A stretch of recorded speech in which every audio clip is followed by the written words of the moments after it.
Welcome everyone to the FNCS. Today, day 2 of the NA Grand Finals. After today, 6 games here that were already set up after yesterday. We will know not only who holds the Blade of Champions high, but also who qualifies and represents NAC in the FNCS Global Championships. Oh my gosh, all that to play for and so much more. Analysts, get in here. Oh my gosh, day number 2 Grand Finals. Kelly, we got here so fast. It was so fast. I know it's been such a long journey, but it does feel like we got here within just a few days. You know, just a few weeks ago, we had players going in through the play-ins and then we had group stages, but now, Vivid, it is all about the Grand Finals. We have one winner, but 2 teams are going to be qualifying to the Global Championships. All is on the line right now, and I can't wait to get started. From major to major, we keep talking about all of this suspense, right? Leading up into the end of the year. That's pretty much what all of these players play for throughout. And now it's only 6 games before their fate is decided. Will they be going to what they all want? It's the only thing they care about, that in-person event in Leon. Oh my gosh, they gotta be nervous, and I'm a little bit nervous too. Bro, right? It's like, oh yeah, in most situations you're thinking, yeah, let's go ahead and get as close to first, let's get a bunch of money. No, we want to qualify, right? It doesn't matter about anything else. If we can make it to Leon, we know we will have done what we came here to do. My gosh. So what happened? What got us here? Let's take a look at those standings. Remember, 6 games kind of set the stage coming into today. And if we look right at the top, Ritual, Cold, Peterbot still lead the way, you know, especially given all of those solo clutch performances by each member on that trio to be starting day 2 with 440 points. Oh my God, Kelly. I mean, to me, it looks like history is repeating itself. We saw in Major 2 that Peterbot's trio was 50 points ahead of second place after day number 1. In fact, if you look at those stats from day 1 Major 2, they have the exact same average placement of 4.83 that they do after day 1 yesterday. And honestly, with how strong they've been, being able to make it to every end game, the amount of eliminations that they're able to get, Vivid, the story of the rivalry between Peterbot and Pollo might be reaching its conclusion. I know, right? That's what we've been leading up to, that, right? The whole entire season, then, you know, the whole off spawn thing, and then it didn't even happen. And right now it seemed like there's a sizable lead. That is it really worth, you know, talking about that fight anymore? And you want to know something, Kelly? I think it's very worth it. For me personally today, I'm going to talk about Acorn, Pollo, and Agers yesterday. Those first 2 games, absolutely incredible stuff. So much so that we saw a social post. Resub went out and said, he was like, oh my gosh, are we about to see them win 12 out of 12? And then quickly after that, potentially a little bit of a caster curse returning from Reese right there. Thanks, They Reese. went down in game number 3 very, very quickly. Game number 4, in the middle of that game, they went down again. And it was just like, oh my gosh, like, we were all just like, wow, we thought we were going to have a 2-horse race throughout the entirety of this FNCS, right? And then game number 3 and game number 4 happened. How did that happen? Games 1 and games 2 looked so good. And of course, they bounced back in games number 5 and 6. They did well. They kept themselves in contention. They're sitting 4th on the leaderboard right now. But Kelly, those games 5 and game 6, I didn't like them. It didn't look like they were right. It didn't look like they were the trio that we saw in games number 1 and 2. And honestly, you know, justifying it myself, being an ex-professional player, was like, well, mentally, they're probably chalked, right? It's like, wow, this FNCS is absolutely gone. We gotta fight Peterbot in these little like rat spots. He's hiding around corners and everything like that. Like, the FNCS has done it, and so much so, not to mention, we're blessed, by the way, right? We got Aussie Antics. He's down there in the mix of things. He's in the Dignitas house where Acorn, of course, lives, and he got a chance to do a little interview with Acorn right after the games ended yesterday. And he was like, you know, what's going on, Acorn? Like, how are you feeling throughout the day? And he was like, listen, after game number 4, I just wanted to land on Peterbot. Like, that's all he wanted to do. And to me, I'm like, yeah, that makes sense, right? I was just kind of just justifying that mentally speaking. It didn't really look like they were in it in games number 5 and 6. And that kind of backs that up for me. It's like, how are you thinking about returning to fighting one of the best trios in the game when there's still so much to play for, right? You're kind of not worrying about your own game plan. You're worrying about landing on somebody else. So for me, Kelly, all I want to see today is a nice, clean mental reset. I want those games 1 and game 2 Acorn, Pollo, and Aegis back. And I think at the end of today, we're going to have a 2-horse race.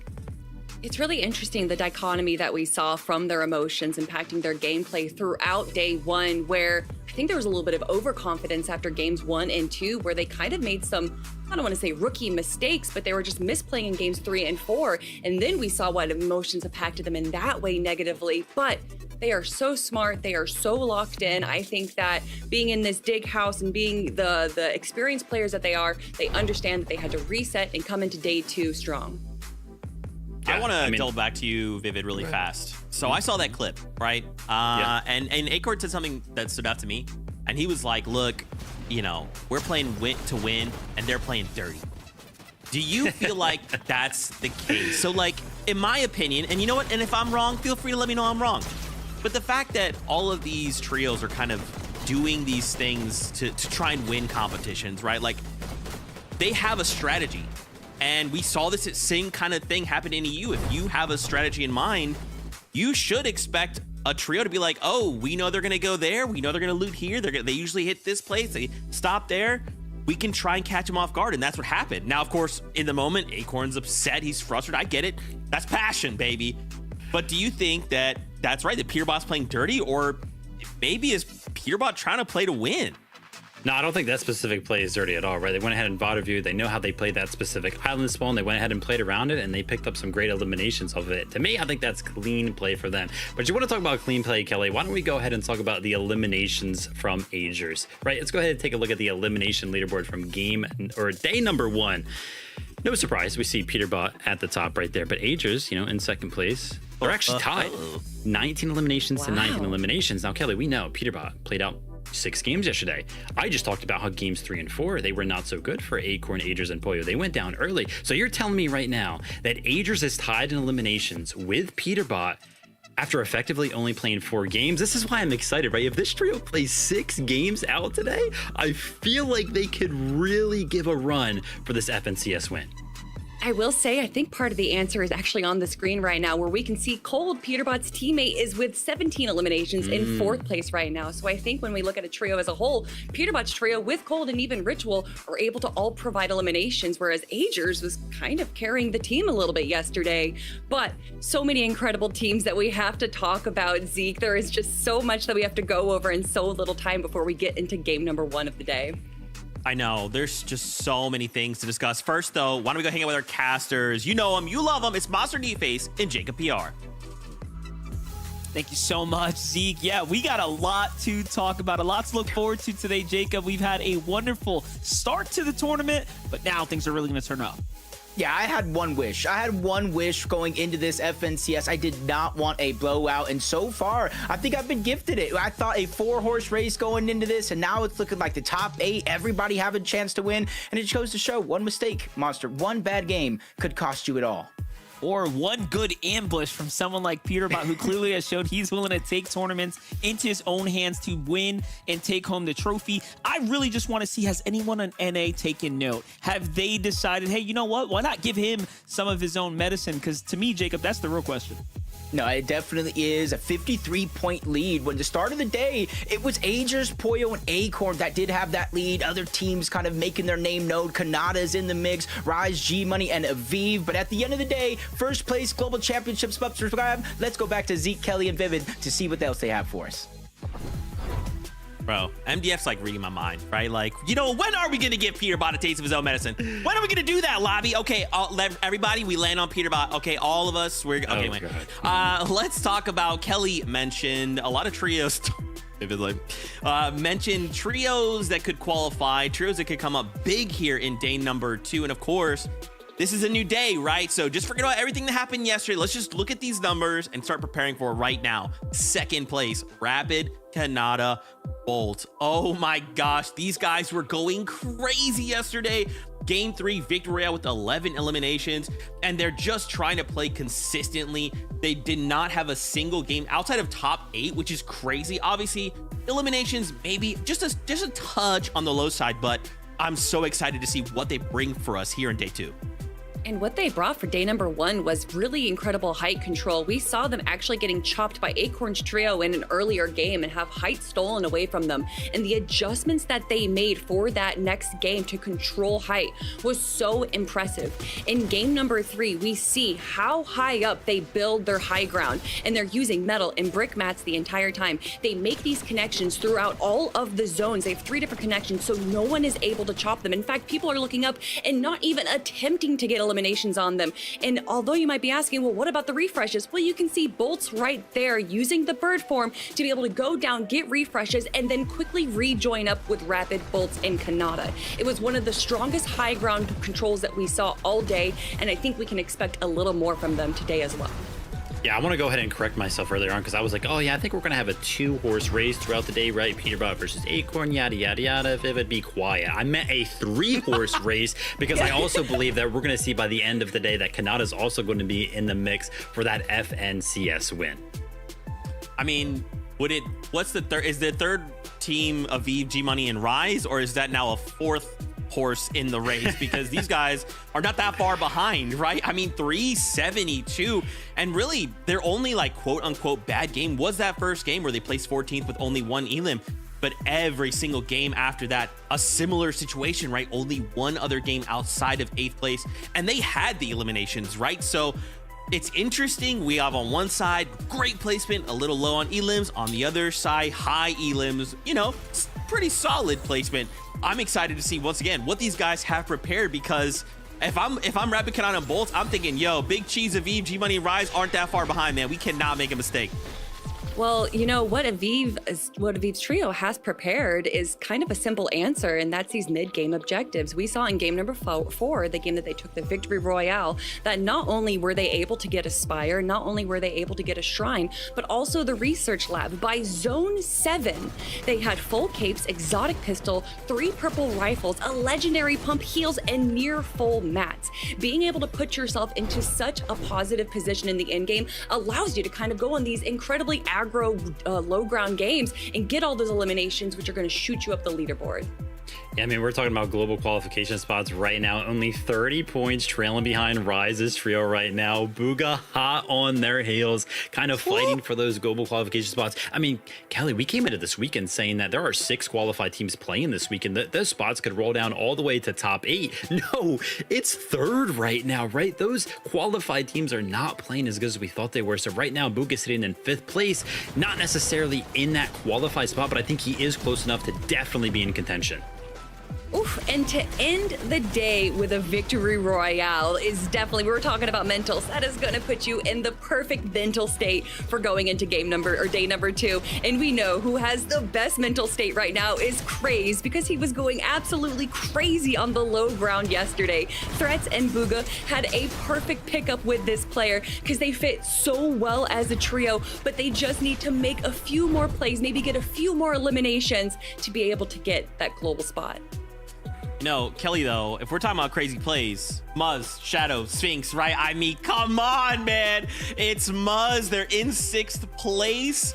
I mean, look, guys, I feel like at the end of the day, this is going to be a very, very close race. And again, because it's so close, if we see any of these trios in the top 6 fall, that's just going to give that much more room, right? Someone else is going to try and step closer, really shrink up that leaderboard. I'm pretty concerned for a lot of these players. I mean, if we all decide, hey, you know what, Peterbot's our target today, let's just go ahead and land on him and slow him down. You know, we could see even Peterbot fall at that number 1 spot. I don't know. Listen, Zeke, if you're concerned for players, you need to be concerned for Skittles trio, because they are getting absolutely walked on in resistance space. Muzz, Sphinx, and Shadow say, you want our POI, you have to take it away from us. And they're just showing how well they do in the early and mid-game fights, just beaming Reed from so far away. This is the Muzz we know and love. Typically, when we look at a contested trio, we're like, oh yeah, they'll make it to the end game about 50% of the time. Muzz was like, nah, what about 100% of the time? Did not falter a single game yesterday. Made it to the end game, won on spawn every single game. I want to see more of that from that trio today. Okay, guys, day 2 teams. Day 2, grand finals. What do we expect? Is it Peterbot? Is he going to walk away the win? Is someone else going to look to take away that spot? Zeke, you know what I want to see? I want to see the best Fortnite these players have to offer. I think at the end of the day, we're going to have that 3-horse race that I mentioned. Acorn, Peterbot, Canada. Who's going to win it? I don't know. Oh, man. All right, guys. It's time. Get ready for some peak Fortnite here in NAC. Casters, let's find our seats on the bus because game number 1 is about to kick off. It is time right now, Monster. Game number 7 is about to be underway, and our analysts kind of laid the foundation out perfectly. There's first place spot up for grabs, $180,000, 2 spots for the global championships, and a life-changing amount of money all the way down the leaderboard. Yeah, definitely. And if EU was a sample of how exciting things are going to get today, then I'm ready for it because game number 7 is here. All right, enough's enough, Jacob. We get to get on this battle bus and start this finals off with the last hoorah here. You know, to really kick things off, let's put things into the picture here, right? Let's give the bigger picture. Why don't you update the fans at home what they missed yesterday, right? What's on the line here? You guys missed a movie yesterday. I don't know why you guys didn't get your tickets, but I'm glad you're here today. Peterbot, Cold, Ritual, throwing almost everything at it, from launching themselves to the north side of the map, going to Foxy Floodgate, sneaking up on Agers, Aviv, G-Money, and Rise, uncontested to start the day, contested through the day, still ending up towards the top of the leaderboard. Kanata, Rapid, and Bolts consistently going for high ground. I think I've never seen an FNCS where they're literally throwing everything they have at their opponents to try to take that top spot.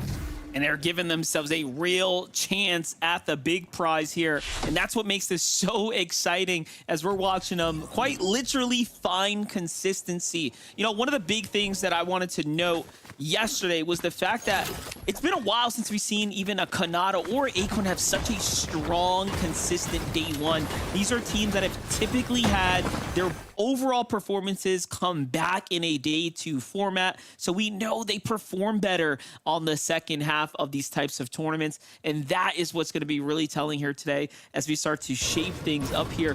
And then there's just the global spots on the line, right? Kanata said it best in that interview. He feels like it's a shoe in. He's got this. He's not even thinking about not attending globals at this point. And I kind of believe him at this point. I'm really feeling like his confidence is there, and it's absolutely showing.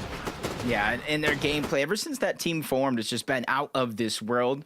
Well, let's switch gears for a little bit. A team that honestly has had a bumpy road through and through, from contested drop spots, their group stages. Everybody thought this team was a lock to make it into the grand finals through that.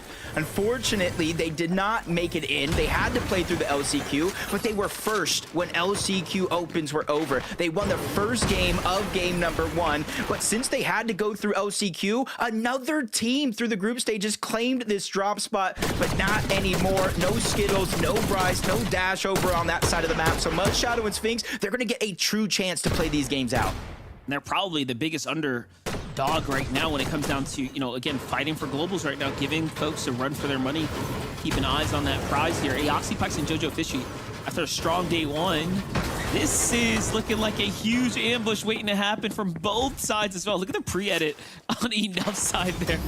He's got the half wall made. Aoxy must have felt like something was up, though. Someone took a step too much there for sure. I almost feel like maybe, just maybe, he saw the eraser at the tip of the pencil around the corner. It's like, nah, I'm not getting erased today. You're not rewriting my story. That's up to me. Jojo Fishy, Pikes, Eoxy. Don't get it twisted, because this was a team at the beginning of yesterday. They were actually putting up a little bit of a fight. 3rd place, 11 eliminations, but they have to go through fights like this. A contested mountain, a little bit of a 50-50, and it's kind of hard to come out on top. Consistency when you're in that type of a scenario. Oh, most definitely. Talking about those consistent trios, though, here's a look at, again, coming into the day, our 2nd place, currently standing Kanata, Rapid, and Bolts here at the Crime City. Set up, nice little triangular hold on this overall section here, and just doing what they do best. But it's the end games. It's the end games that are really getting these teams and really showing the difference maker on the standings here. Quick stat giving us the Canada Rapid Bolts are the only team to place in top 8 every game. So clearly placing points is their formula to success. Yeah, and kind of looking at the leaderboard, the only reason why they are in second place is the eliminations that Peterbot, Cold, and Ritual are able to put up, 30-47. So there's 17 eliminations worth of points that Peterbot and Co. have over them. Still looting up Demon's Domain, though, uncontested this time around. No surprises thrown at them early. Acorn, Agers, and Pollo. And you heard them talk about it to start the show, Kelly, Vivid, Zeke, 19 eliminations for Agers. Both him and Pollo in the top 10, I believe, 4 eliminations. They're accumulated a good amount of damage. It's just about the mental game that we feel like kind of went wrong after being contested, after being surprised by a few tricks. It's about how you pick yourself up and pull yourself back. We're talking about this team being a day 2 team, and they put themselves in contention with their performance in day 1, even with those 2 bad games. The 2 times they weren't in the lobby. The other games were first, 4th, and 5th. Absolutely incredible, streaks as far as they make it out of the drop, and seems like that's what's happening here, so long as they don't get ambushed come the mid game. Booga Threats and Craze, though, team that is surely in the conversation right now for Global's positioning. Everyone wants to see Booga make that walk out the tunnel. Yeah, I think I do too. I'm raising my hand, Monster, because I'm like, me. I want to see it as well, and Craze. You know, I heard Kelly talk about him, kind of the young gun, the new kid on the block for a team like this. He has been in positions before, but playing with Booga Threats, that's like another bit of pressure that gets put on you. I know in Game 5, I was looking at the community saying, Craze, man, he had a bad Game 5, but what a way to redeem themselves, to win out in the final game of the day, and keeping the Booga Threat streak alive. I think it's like the last 4 majors, they've won at least 1 game on day 1, keeping that consistency intact. As Skittles, Bryce Dash, we saw them move away from the resistance space, but Monster, quite frankly, they're not too far off from that current spot. I want to see what are they waiting for to open up on Monty here, as they're just tracking him, waiting for that perfect opportunity. They might have let it slip away, but even if, so long as these teams kind of split up here, they'll be able to jump on one.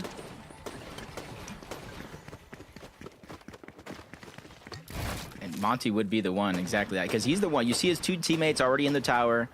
They're getting their Storm Surge, kind of the typical setup you see for a lot of these bases. Monty's down below, though. Monty's job right here is to find heals, farm up any mats they use to make this base, and just make sure when they finally rotate out of this location, they're max mats, full health, all the resources they need. But he's also the one that's in a risky scenario. Curve, Josh, and Tyler talked about them as being one of the teams to kind of contest Rise, G-Money, and Aviv. It seems like they found a new spot to land at today, Shogun Solitude, and it looks like it's working out for them at the start of the game.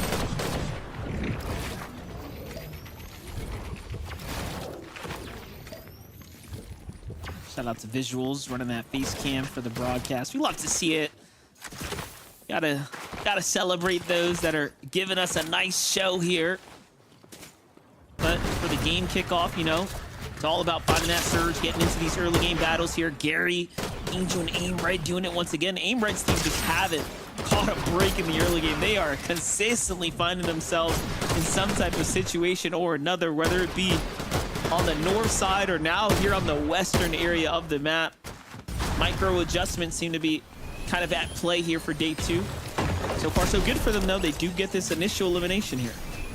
Yeah, I like Kaiser's attempt right there. Just get some of the loot off your fallen teammate, knows you can't be the hero, and immediately tries to kind of disengage, create some distance using that misform. But there's only so far you can go with that team on your back. Just got to wait for the next charge. I think it's roughly around 12 seconds in between usages. There goes his second. He's going to be on that countdown yet again. But since there's no mobility on Gary, Angel, and Aimer, they had no choice but to let him go out. Maybe they'll see him later, but all they know is they have to focus on their own game plan here.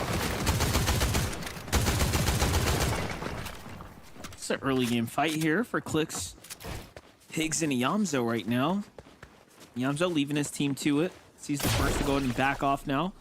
Seems like they're a little too base down, though. With the zone ending right on top of them, I'm assuming they're thinking, yeah, well, let's just go ahead and get a move on. We'll find plenty of opportunity to come here.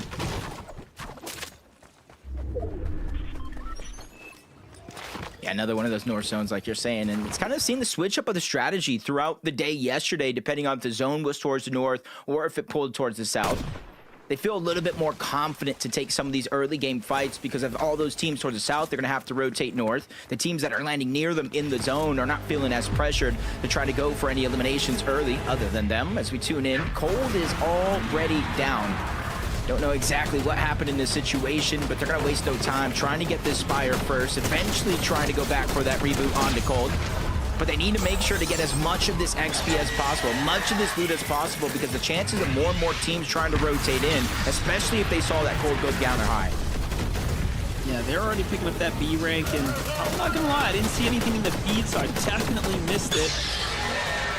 But they shouldn't have any problems picking up Cold here and kind of getting their strategy back in motion. Uncontested though, consistently when it comes down to like securing these Spires, right? That's a huge opportunity for them to just continue to have that consistent game plan of a perfect loadout, essentially, to do as they please, push the next island, right? And just make big plays. Yeah, and you can kind of see it. Like you were talking about the XP, every single one of those NPC eliminations, you see the superhero rank going up little by little. Basically got a full rank and some off of that. And now you're seeing the pile of loot. They can pick and choose. What do you want? All right, I'll take this. What do you want? All right, I'll take that. I'll trade you this. Ritual just making sure Peterbot has a comfortable loadout for the most part. That's also how they're getting their mobility throughout most of these games, as long as that Spire does land there. Let's tune into Blake Diego plays Oliver OG. We saw them early on in this game, firing shots, trading back and forth with Kanata early on, and this is kind of what their strategy has been throughout the day for Blake Diego and Oliver. Kind of stay in the zone, take advantage of some of these teams that are overstaying their welcome this far back. And since they have an abundance of heals, since they have that early game surge, they have a little bit more flexibility versus every other team that's roaming around right here. I like the setup right here where they are in between so many teams right now. A few that are in front of them, some to the side, others lurking just to the west here. Oh, and look at that. Bryce's trio is going to be one of the few that are going to be early to the next safe zone here. It's a good update for us, though, Jacob. Catching G-Money, Rise, and Aviv situation. As we all know, they are surprisingly in a race to the top. Yeah, I believe they didn't have too many bad games yesterday, just one. And it was the one that kind of started it all. Their run, 14th place, 1 elimination. Since then, every single game they had was inside of the top 8, including one of the wins that they did break down to start the show. But as we tune in, Muzz is down. Sphinx with 1 elimination. It looks like Cooper is over there. Not sure if Curly is the one getting rebooted, but it is. It's Reet making sure they get that one off, but his time is limited. They built straight up. They're making sure they collect that elimination, but a third team, the third party from Clix, Iamzo, and Higgs, they get a good amount of damage onto Shadow, knowing they're only a duo, but a mistake has been made. Higgs goes down. That's a huge wrench in their plan. Not gonna lie, love the Superman laser here. That's perfect to go ahead and pull that pressure off of Higgs, who was almost fully eliminated there.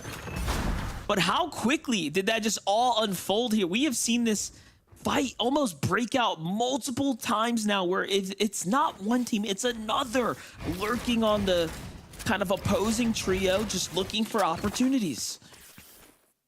I think yesterday was kind of very, very telling. We saw good portions throughout the game where there was a wide open space from the bottom of Flooded Frogs almost all the way to Lone Wolf Flare, an equal distance to the east and west. So teams at the north side of the map, Muzz's team, Reed's team, Clix's team, they're not having the same type of luck they had going into this event. So they had to change up their strategy a little bit, and you're seeing it play out with a little bit more aggression in certain areas.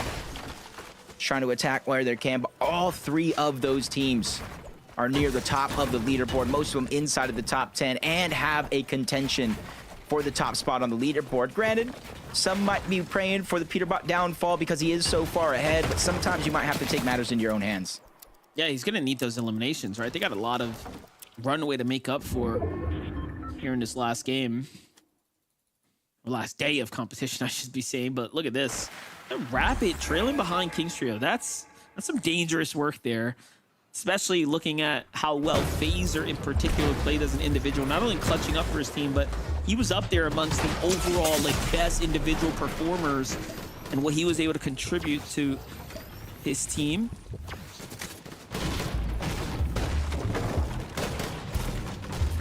$496 damage. Most of this, honestly, coming off the back of Braids. We were talking about the damage numbers over towards Fox. He is the #1 damage leader after day #1, putting them in a good position. And they don't have the same pressure versus some of these teams because they already have their global championship spot locked in.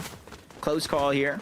Rise, G-Money, and Aviv, though. One team rotating right above them, another team right towards their east. But they're using this time still trying to accumulate the surge. Even though they're 1,200 damage above the threshold, they know how easily and quick that can change.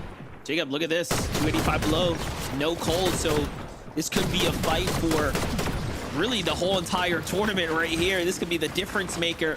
Peterbot and Ritual looking to cut off the weakened team, trying to get them in the middle. This is just textbook positioning here, but time to perform so that they don't hit the tags here. It's only going to get worse.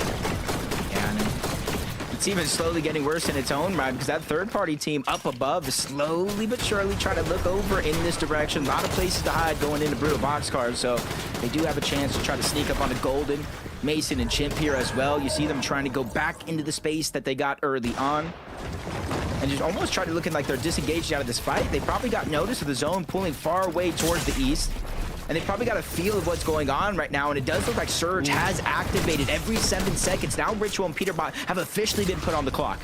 And you know they're hearing that shield break from the Storm Surge, so that's going to be the telltale sign for the bottom trio. And the bottom trio has to know it's Ritual and Peterbot pushing them as they're in, you mentioned it yesterday, but their signature skin. This is usually how they start the tournament off, so you know for certain this is Peterbot and Ritual here.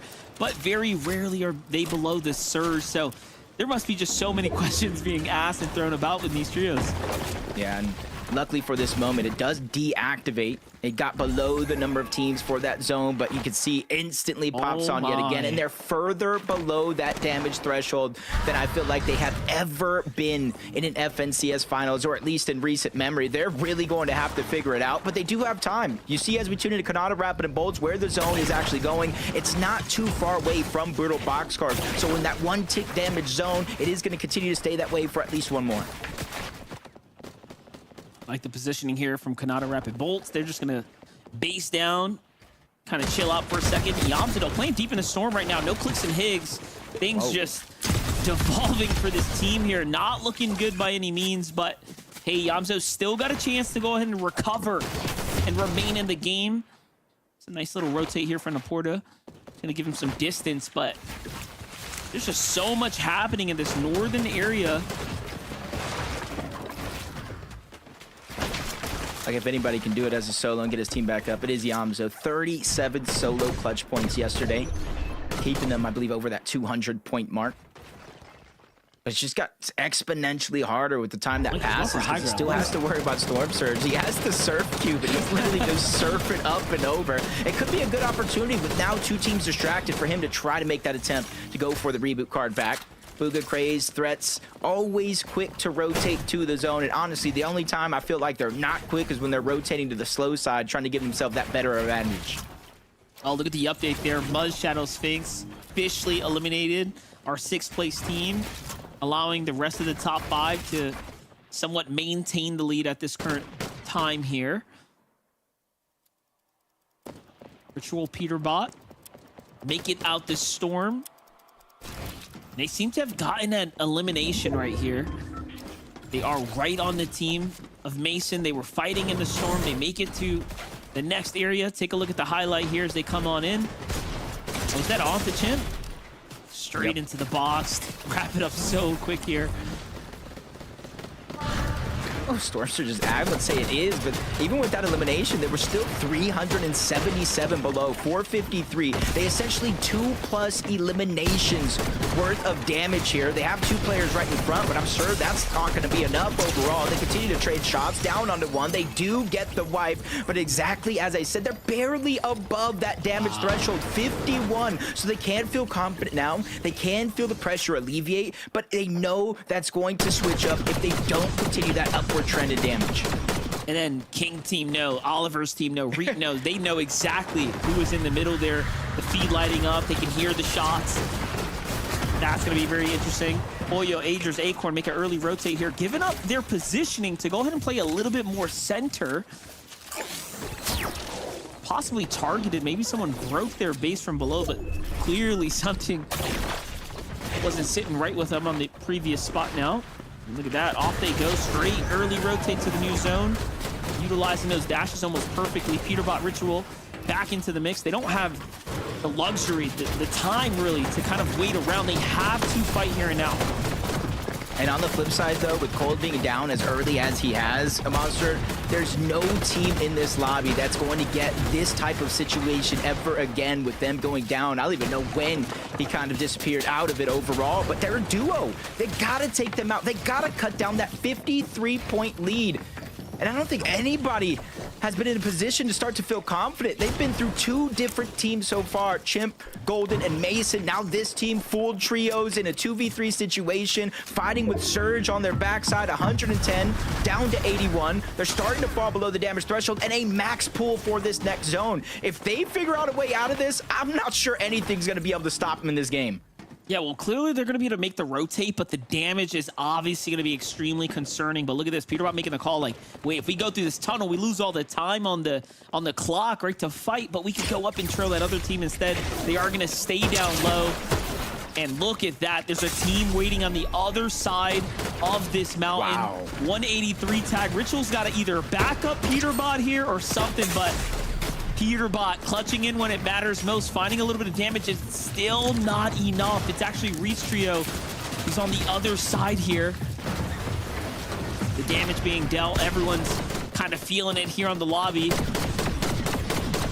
Peterbot Ritual go up and out the town. Look at this. 258. Oh, an all or nothing. 50-50. Ritual is going to get taken down. Peterbot now with his back up against the wall, 269, falling further and further, 306. It gets worse, and now his last usage of that misform going to be used. He dives straight towards a whole nother team being exposed down below. His only chance, he gets sprayed on the other side. Active Surge as well. First elimination. Siphon is literally keeping him alive, while Storm Surge and the damage from the storm itself is eating him. He's insane. Even though he's holding on here, you can see he's got that warrior spirit. He does not give up at all. Fighting through and through to the very end. It's Curly's Trails below him now. Just trying to think back, did he miss any loot? But it's too risky to go for it. Now going for the scout here, the download of the information. King's Trio makes a move here. Might be time to rotate, but he needs some type of mobility. It's only going to get tougher and tougher from here. Top 15 placement points as well. These are all very critical opportunities for Peterbot team to stay in the lead. Cooper, Ree, and Curly, though, on the move now. But there's still a chance, right, for the rest of the lobby to break away. And this is their chance right now. You see, they're taking it, but the flank coming in. They're lurking on the backside. Visuals, Braids, and Minish. Acorn, Agers, and Pollo. A battle for the high ground is going to begin, but Agers with the flank dashes onto Visuals, gets the knock as Acorn shows up to help save the day. 931 damage above the threshold before it does deactivate. Did everything they needed to do because the remaining players of that trio just gave it up. They have no hope because they're outnumbered. Acorn was just on his old man time, you know, looking down, connecting his base, you know, playing block building up top. And then Adrian's like, bro, what's going on, dude? You got 2 or 3 people on you, and saves the day. My gosh, that's going to be quite an opportunity for him to look back on and kind of reevaluate. I did see it in the feed that Peterbot did go down about 15th place. So we talk about placement points coming in, that being the tool as a solo for him to try to keep that lead intact, but only getting 15th place. That's only 2 placements worth of points. So there is a lot of time and effort right now for any one of those teams below him on that leaderboard to start to close the gap, or even better, take the lead after this game. 4 eliminations so far for Agers, Acorn, and Pollo. They're definitely in the position on the high ground as it continues to move up the mountain. Everybody down below is have to expend every resource and material just to reach the tip of that mountain. Keep in mind, Rapid Kanata Bolts were in 2nd place, so Peterbot falling super early. This is their chance to now officially close the gap. But what happens when they end up taking first, if they can take first, is they are gonna put a target on their back, and that's where things are gonna have to get even more difficult for them. Rapid taking a lot of damage here. He's going to be the first to get knocked here. Kanata dropped down into the box too fast and then caught up as well. And we might have spoken a little too soon. Bolt's only in 13th right now. He hasn't really earned much. Talk about not necessarily taking advantage of the opportunity presented here and now. It's Agers, Acorn, and Pollo who are doing the most with this chance here. They're immediately, we saw them below, over 100 down below the damage threshold, and now they're putting themselves closer and closer to the driver's seat, just terrorizing any team trying to make it up that mountain, because it not only goes up, but it goes over towards the other side. Got to make sure you plan ahead, and that's exactly what they're trying to do. They go ahead and let Cooper lead the charge. They drop down a few labors to make sure they're not that instant target by the high ground. Bolt's by himself, though. Kelly talked about the resurgence, the new Bolts, almost like the NA West championship winning Bolts back at it, and this is a perfect time to prove himself. At least 4 teams worth of placement points, now 5 as he gets into the top 8. Took a couple seasons off, but clearly couldn't count him out. He has been back in prime form here. I like the little play here to dip back into the storm as the zone bounces back, trusting that things will go in his favor, and he does have that misform to go ahead and escape out. And this is a clutch coming out of him right now from 13th when his team fell down, now into 7th, and he's still pushing through. Can he find an impact elimination? Looking at things from the background, though, high ground is sitting super pretty. Cooper, Reed, and Curly trying to take advantage here of the opportunity to just rack up eliminations. That's the name of the game right now. Meanwhile, Cam is getting active in the low ground.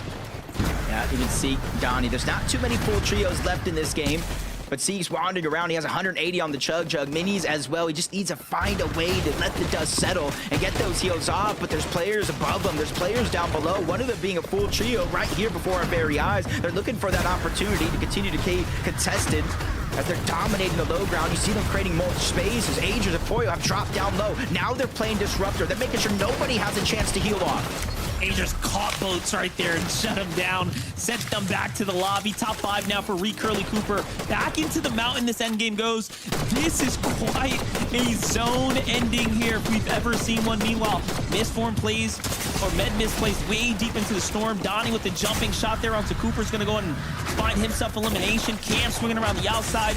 He's just a huge upset kind of being thrown into the mix here. Low ground now, trying to kind of gather his bearings, downloads what he needs to, puts down Reed. That's the siphon to keep him in the game, and he's just fighting for second here. And there it is, Curly, the last alive, but Agers is on the hunt as he closes things out with a 14 elimination victory royale. 11 for Agers by himself. Monster, that brings his total eliminations in FNCS to 30 as an individual. And let's talk about Peterbot, Cold, and Ritual by himself going down early. That is the biggest thing, because that is the opportunity they needed to close the gap. They were almost 100 points down from that first place spot. And guess what? This game, they scored over 100 points to close that gap. Yeah, that was just a game and a half for Acorn, Pollo, and Agers, and they managed to do it again 2 days in a row where they start things off with a victory royale. This is a statement maker for the rest of the lobby, really for Peterbot's trio. They have a lot of success when this team is not in the lobby. There's just so much influence that they lay down, and it's Agers in particular who you have to give all the credits to. Recently signed to the Elites team, just really showing why he is a world-class pickup. Look at him go.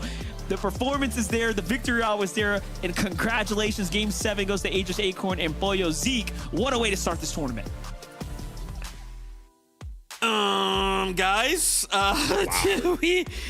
was it not enough to win game 1 yesterday?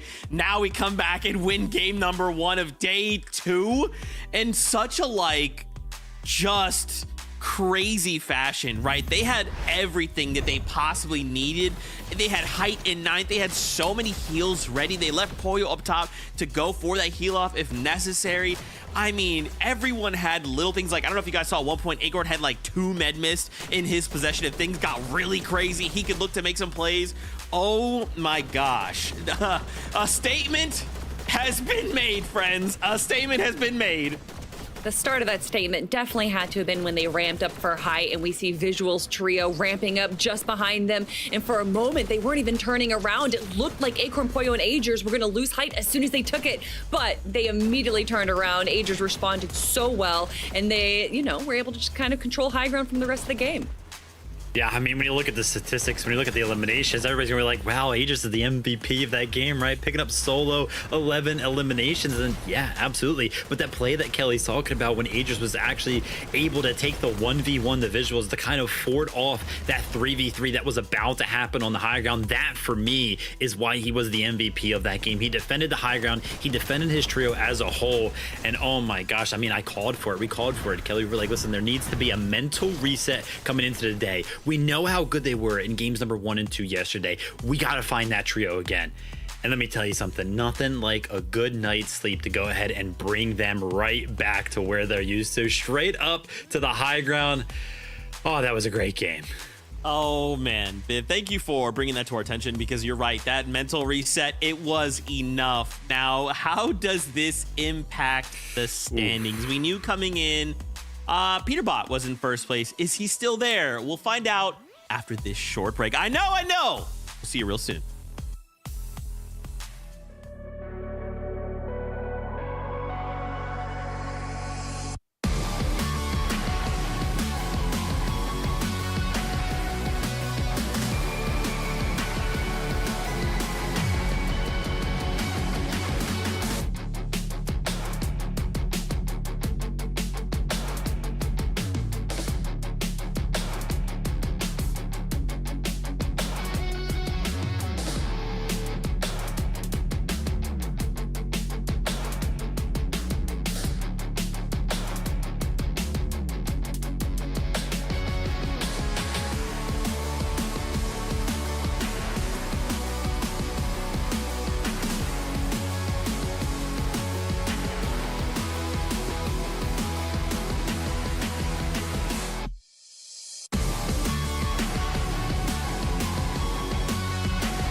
Welcome back, everyone, to Grand Finals, Day 2 of the FNCS.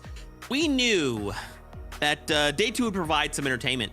And coming into this day number 2, Pollo, Acorn, Agers, 100 points behind Peterbot. But after a little something like a Game 7 victory out to start the day, we're 10 points ahead of Peterbot. It's happening. Kelly, it's happening.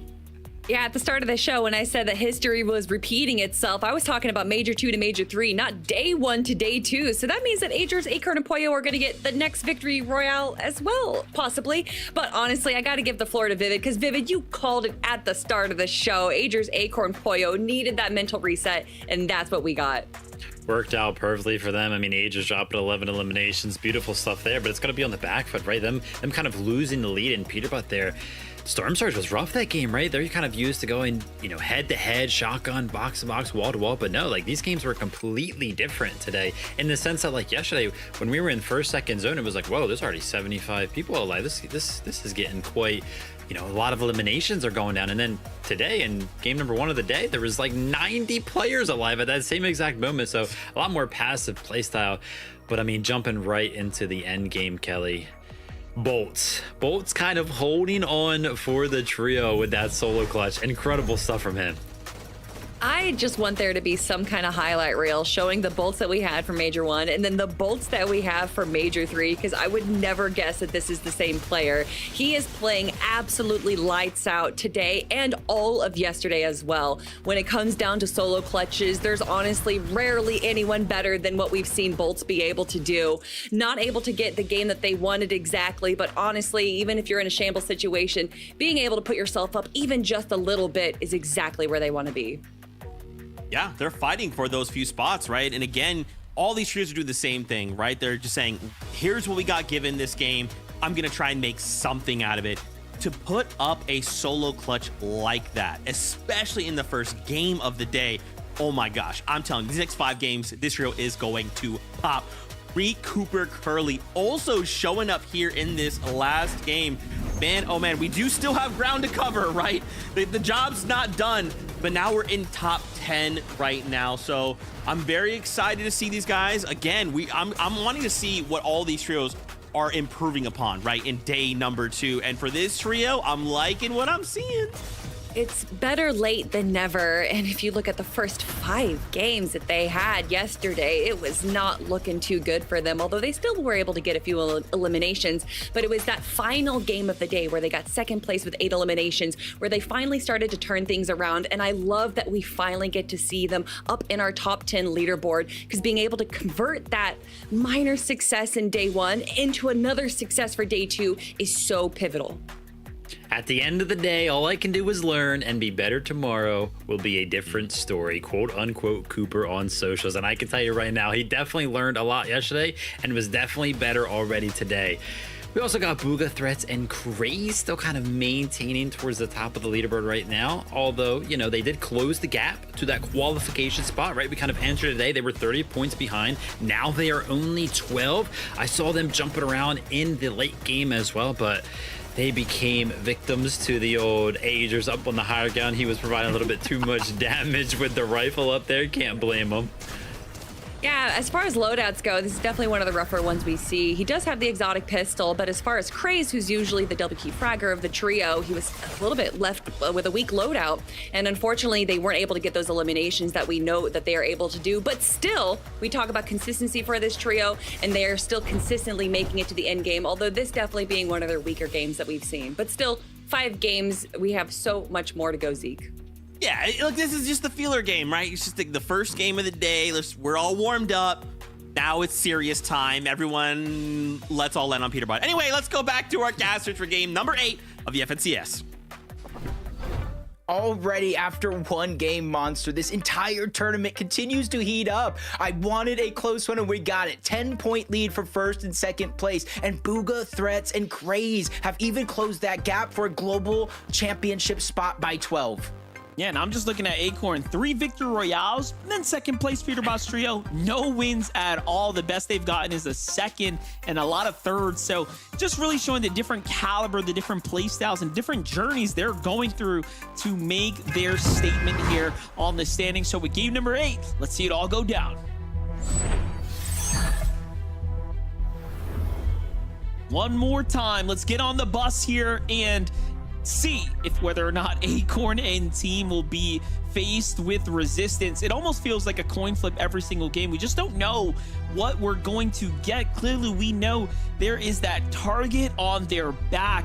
They seem to be the most consistent trio on the NA region and probably even the globe. Yeah, my eyes are literally glued to that drop map right out of the gates. I'm trying to see who's contested, who's going where, what type of spin on that wheel are we going to see, where a surprise contest will happen. But business as usual, G-Money, Aviv, Rise, they get it one more time to themselves. Potential Spire spawning near them as well, so they're going to get themselves a chance at a good game. They also have the research lab at their access, the Rift to go ahead and rotate around, but this is the 50-50 I have my eyes on from top to bottom. You just go ahead and dive your way down, but Cybers is going to get the first down on Deoxy, and his two teammates have no choice but to just leave and hope for the best. Yeah, this is the first time they actually fall this early in a way that they kind of didn't even get to put up a fight. But this is the way it goes down at times. They've seemed to have made, yeah, I was going to say a little clean break, though. Off to the outskirts they go. Look to go ahead and get their loot together, possibly re-engage. Jumping into this here. Man, just no break for Bryce Dash and Skittles. Unfortunately, getting slept here. Once again, just tough, right? And this is still their general area. It's not like they don't understand how to play these zones or win these drops. I mean, the resistance base, they're so familiar with this entire landscape here. Yeah, and if I was Muzz, Shadow, and Sphinx, I would start to get a little worried because as Skittles and his entire trio don't necessarily get the consistency they had from day one, it's more likely than not they might start to make their way closer and closer back to the resistance base. We saw them win contested fights at least once. We saw them split the drop, stay alive, and be able to make it towards their end game. So that's the type of mental struggle some of these players might be going through when it comes to these drop spots, when it comes to starting out some of these games. We're seeing the limits they're stretching right now. Acorn not even landing at Demon's Domain itself. They know they're uncontested, so they're going in searching. They know players landed back here. They saw it at that drop spot, so they're trying to figure out exactly where they're at. Acorn, the IGL of the team, is going to be the first to spot them out. Ooh, that's a nice tag right there. 41, no shield on the opponents. Now, whoa! But you blink, you might get put down. Pollo quickly rotates into the rescue here to back him up. Here comes the shots from up top. Nice little knock. It's going to be a great elimination here. And I just look at these as just, you know, buffer, right? A little extra room, a little padding on the scoreboard, given that they just have such a narrow lead over everyone else right now.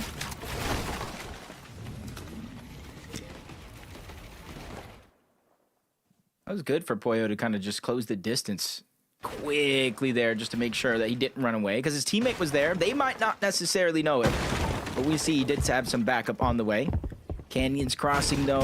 This is one of those fights, Monster. When I look at it, you almost have to finish it quick. That team that we saw start the game on top of the mountain, Shogun, Solitude, and everybody that lands around Crime City, Outlaws, Oasis, and the split drops towards the outside tend to rotate in this direction. And because Canyons Crossing has a little bit of a divot with mountain ranges on both sides, it's easy for players to lurk on over, figure out what's going on, assess the situation, and decide if they want to play for it or not.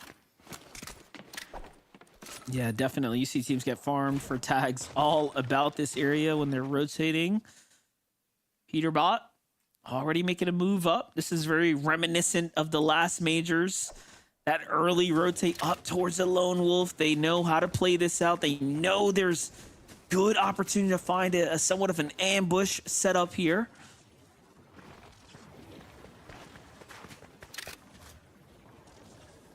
Looking scary. They've done this before. Remember last major? It was a whole different team landing over at the Lone Wolf Lair, but they have made almost this exact lurk play from the other side of Lone Wolf Lair. It's King, it's Phaser, it's PH Sin, the ones that really have to watch out here. And they know this terrain just as good as any, and you can see the position on the minimap of that trio they're inching towards. They're split out. They're not close together. One of them can easily try to go down, so I want to see King with that high ground really utilize it, try to spot out the team, but they're inside of the layer, so now I feel like there's no hope until it's too late.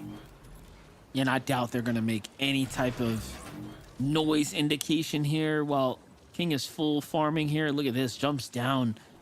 This might be even worse for him. Sure, he's getting with his teammate, but a 3v2 is all Peterbot needs for the setup here. There's another team behind them as well, so I mean, this could go either way. Trying to see where the zone actually is, because it kind of pulls towards the north. We're keeping the west side in the zone. The island could go there, which is what they go after. They wait for Phaser to use the launch pad and immediately beam to take him down.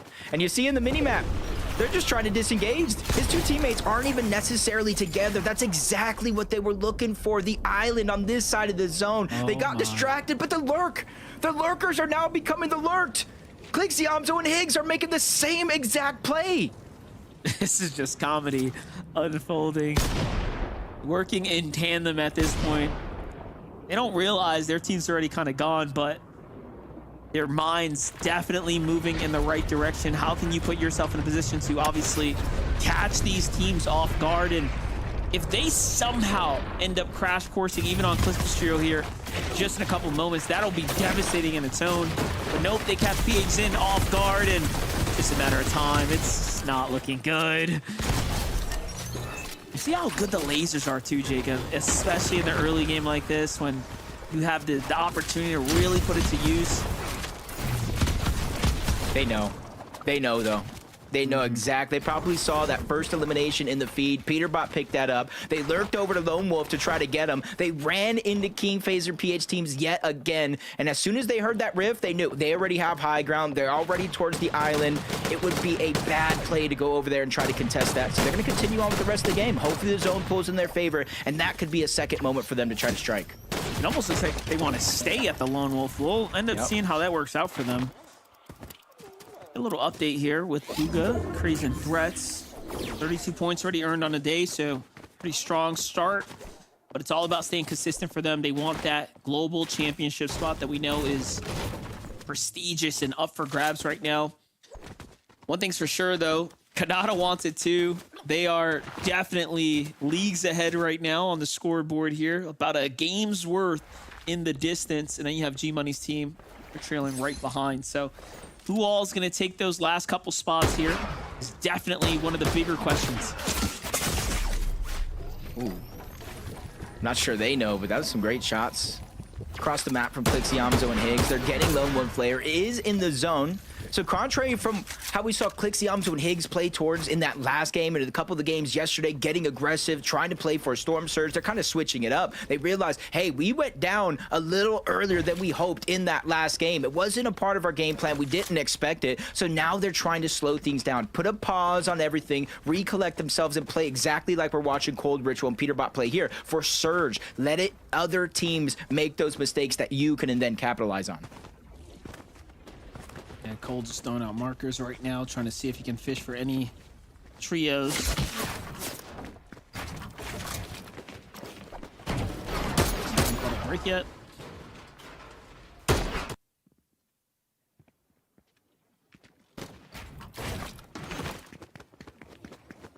Yeah, no real reason for some of these teams to move too much. They do get the zone priority pull. It is favoring, I think, them mostly for the center map. Haven't seen it overall.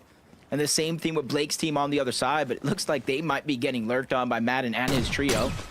So hopefully they don't lose too much focus and tunnel on Kanata's team around the map when they got something to worry about. It does look like Oliver got separated. And it seems like a whole fight is breaking down. And this is where Kanata and them are going to take full advantage to try to get as much surge out of this as possible. Madden V gets the knock onto Oliver OG, but that was super close for Kanata to snipe that one up.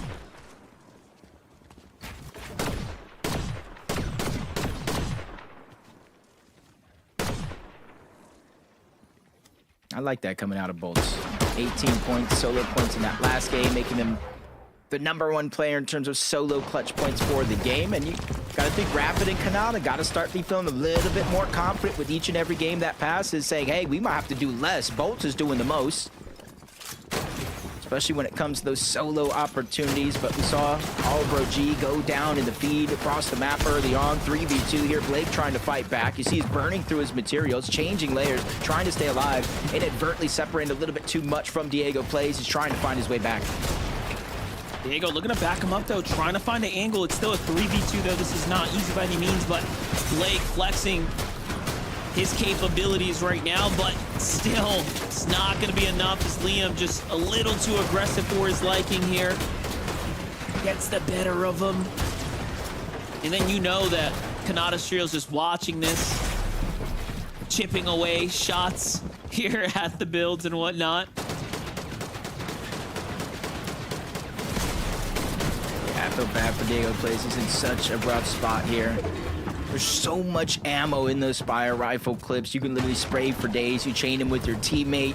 There's no chance for Diego to kill. Now they're playing for piece control on the walls. Liam bites off just a little bit more than he could chew. He gets taken down to 65 HP. You see Diego trying to take advantage, get aggressive. But the numbers game is just too much sometimes. 3v1. They're eventually able to take him down. And not only claim all the loot, but claim that position on top of the mountain. Shotgun in hand, they were ready. And this zone too is starting to favor slightly to the north, so this is going to be even more favorable for them as far as like holding this mountain is concerned, especially if those elims right there pushing them up and over into like a comfortable area for overall damage. That's going to be big. Muzz, Sphinx, Shadow looking for their exchanges right now, still sticking true to the resistance base though. Kind of questionable, I would say, though, for them to be here this long. I have to assume that their damage is probably not the best, so they'll likely need to get into a fight here soon. Yeah, especially more so. They already pushed that one team off. Kind of imagining the feed, watching them kind of play it all out. King, Phaser, Pete, some all three of them back up. Not necessarily the best shape, but at least they've given themselves a chance. And they know there's footsteps here. That's Sinetto, Cam, and Osid on the other side. A team that could be a little scary to fight. We saw them qualify through the group stages, consistency through and through until they got that win. So they know they can play both sides of that coin. They know how to turn on when they need to. And rightfully so, it looks like they're pushing out King, Phaser, and PH Sin's team, even probably forcing them to take that railing all the way to Brutal. Well, if it's practice you want, it's practice you get for King, Phaser, and PH Sin. This is what they signed up for as they jumped into this NA region. They're in 13th right now, the team clashing with them in 14th, so somewhat meeting their match here and now. Like the move to the Brutal, pick up this vending, and get them right back in the game right now. And this is one of the few teams that might actually know this, Monster, is Peterbot's team took them down, rushed for the island, didn't worry about his Brutal Boxcar's Spire. So now, fresh off the reboot, they know Peterbot is nowhere in sight towards Brutal Boxcars, giving them a chance. This, my friend, is one of the best chances you're going to get off spawn, getting access to one of those Spires. They're instantly starting to upgrade that superhero rank. They're going to get a whole lot of loot, mobility, in which they didn't have.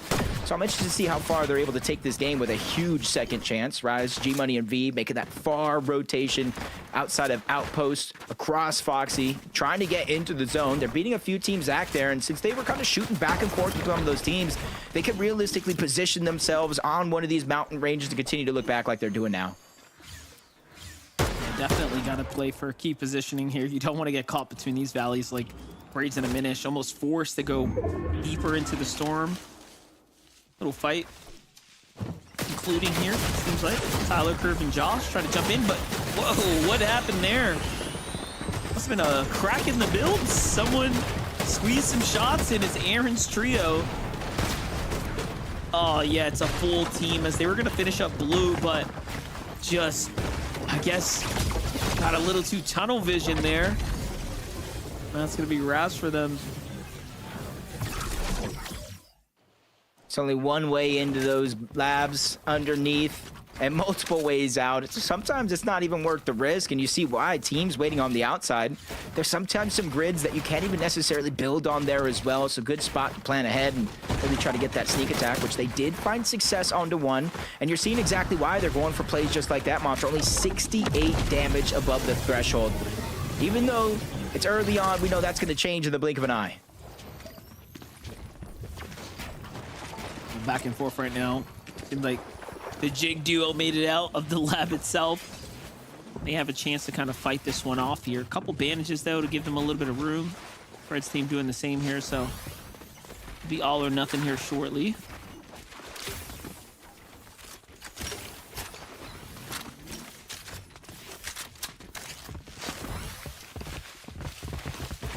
Luckily for them, they got a lot of heals at least. See, even though you kind of diminish your chances at going to heal off, which we haven't really seen too many of throughout this weekend. You're just kind of cutting down a possible scenario if it ever does come down to it. We saw them go for this island early on, and what a right decision it was, because they're able to get at least one medallion in the hands of Peterbot, the one that's really going to take an individual skill level and kind of increase it tenfold. You see the invisibility, it negates fall damage, you move quicker, jump higher, faster, and something like his hands. We've seen some clutch plays before, kind of looking for him to really make those clutch plays here again. And from on top of the island, with every team having to rotate in through the east, through the south, they're going to get a bird's eye view of every single player rotating in their direction. A little replay from King. The fight goes down, and Cam's trio meets them here at the Brutal Boxcars, and it just full-on collide with one another there. That's going to be huge for them. I think that should surely push them up into A, possibly even S rank if they caught that Spire. Just think about the benefits of that HP increase, of course, going to be super beneficial. Even that the zone might actually become a 2-tick. Hold up. They need to start moving ASAP. What do we have here? 220 above the damage threshold. A little proactivity in this game. We saw them lurking around, not necessarily staying towards the north side. Supernova Academy taking those early game fights like we saw in a couple games throughout the tournament so far. Trying to change things up yet again. In some ways, trying to hit that reset button, and so far working out.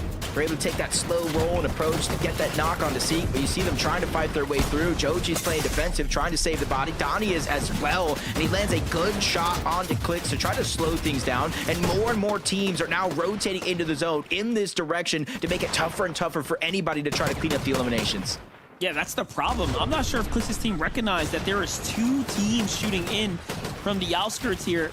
They were moving as if it was just a clean 3v3, but there's so much more happening here than just that. And oh, wow, that pressure from the laser, of course, forcing them off here. And now that could have gotten really bad for Clix, but hey, things settle for a second here. They got to go. Zone's doing 2 ticks of damage, so it's definitely not the spot that you want to be in right now. Depending on what the heals are, you don't want to dig into that chug jug too early. Max pull coming out. You want to try to save as much of those heals, the HP, as possible. But it does look like it has to come out. It looks like it's only heal they do have in their inventory, maybe saving possible med miss for later to take position in zone. A huge strategy that we've seen really play out since the return of those med miss smokes. On the other side of the map, going through a very similar and tough rotation. Agers, Acorn, and Pollo. They completed the hat trick in terms of victory royales during this FNCS, but it's about proving the point. It's about winning another championship. That immediate competition right there of Aviv, G-Money, and Rise rotating past Pollo, Agers, and Acorn. I want to see if they go for another high ground hold early. Oh, big damage coming in from Pollo there. So the quick medallion swap, though, to get that HP to fly right back up. And that's the strength of the medallion. G-Money should know better to leave open walls like that, but they take a little damage there before rotating out. Oh, they didn't like that. They're turning right onto Pollo. Agers, opening things up, giving them some space to work with. Finds a little side angle onto Rise, and then behind Aviv, and Ager game sense coming in full effect here, but he knows he can't stay inside the storm. It's just doing too much damage. He's trying to utilize the dashes to get around, support his teammates, but they're both down now. And this is just going south very fast here. For both teams, for that matter, because Agers was able to not only get the elimination cleanup onto Rise, he gets another one onto Aviv as well. 1v1. No matter who comes out alive in this situation, both of them kind of second-guessing probably this decision. G-Money's going to go ahead and try to disengage on out, or at least try to make the attempt, but he was so low on HP. Yep, he gets cleaned up. It turned into a 5-tick. So for Agers, he does have all these heals, but he is on the clock to try to get out to see what he has left. Yeah, it's crazy because he hit S rank right as that happened, and then G-Money falls to the storm naturally, so it was perfect. He gets the Siphon to kind of stay in the game here, and this is why he's waiting this one out a bit, but you know the lobby had to have heard something happening inside the storm, and they'll be waiting for them. But that's going to be a potential lead given back to the rest of the lobby to play for. Cooper Curly Reet. Much to be desired here in this game, but they have the zone right now. They have a little bit of damage, but not too much. They can sit idle here. Literally what we were talking about. One mistake in games like this and stack lobbies that are this close could cost you anything. It was only 10 points of differential between first and second going into this game. Even third was less than 50 points overall. More than enough to change the tides because it's outside of the placement points so far. Last we saw was about 19 teams still left alive. Still 19 teams in the game, but one does go down. Craze was the one that did get cleaned up. It's only guessings. That might be Booga, Craze, and Threats out of the lobby. Old Peterbot Ritual, the first to play for a little bit of that elevated high ground here. I like this positioning. I think they are recognizing too they need a win. And whoa, little delivery from Donnie there. Insta elimination too. Notice Cold wants his team though before he goes to even dares to look at that loot there. There was a bit too much going on beneath them.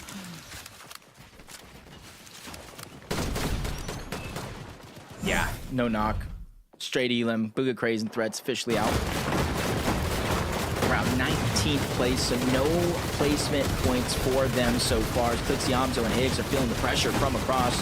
A bunch of players spraying their way in. They're trying to get off that bottom layer, but Clix does a good job. Not only getting the shields down, but leaving them with just a sliver of HP, but it's more than one. It's more than two. It's almost 3 to 4 or 5 even teams shooting in this direction. Yamzo's going to go down. You see the material count relatively low. No hard mats. They're building in wood. That's a huge sign of weakness. The spray is relentless, and I don't think it's going to stop. It's Peterbot trio from up top. They're kind of initiating this. They're almost signaling to the lobby, get in here, add that damage, and they just get focused right back to the start of the game. PH Zin also had a little bit of an influence on that one. And that's just tough, right?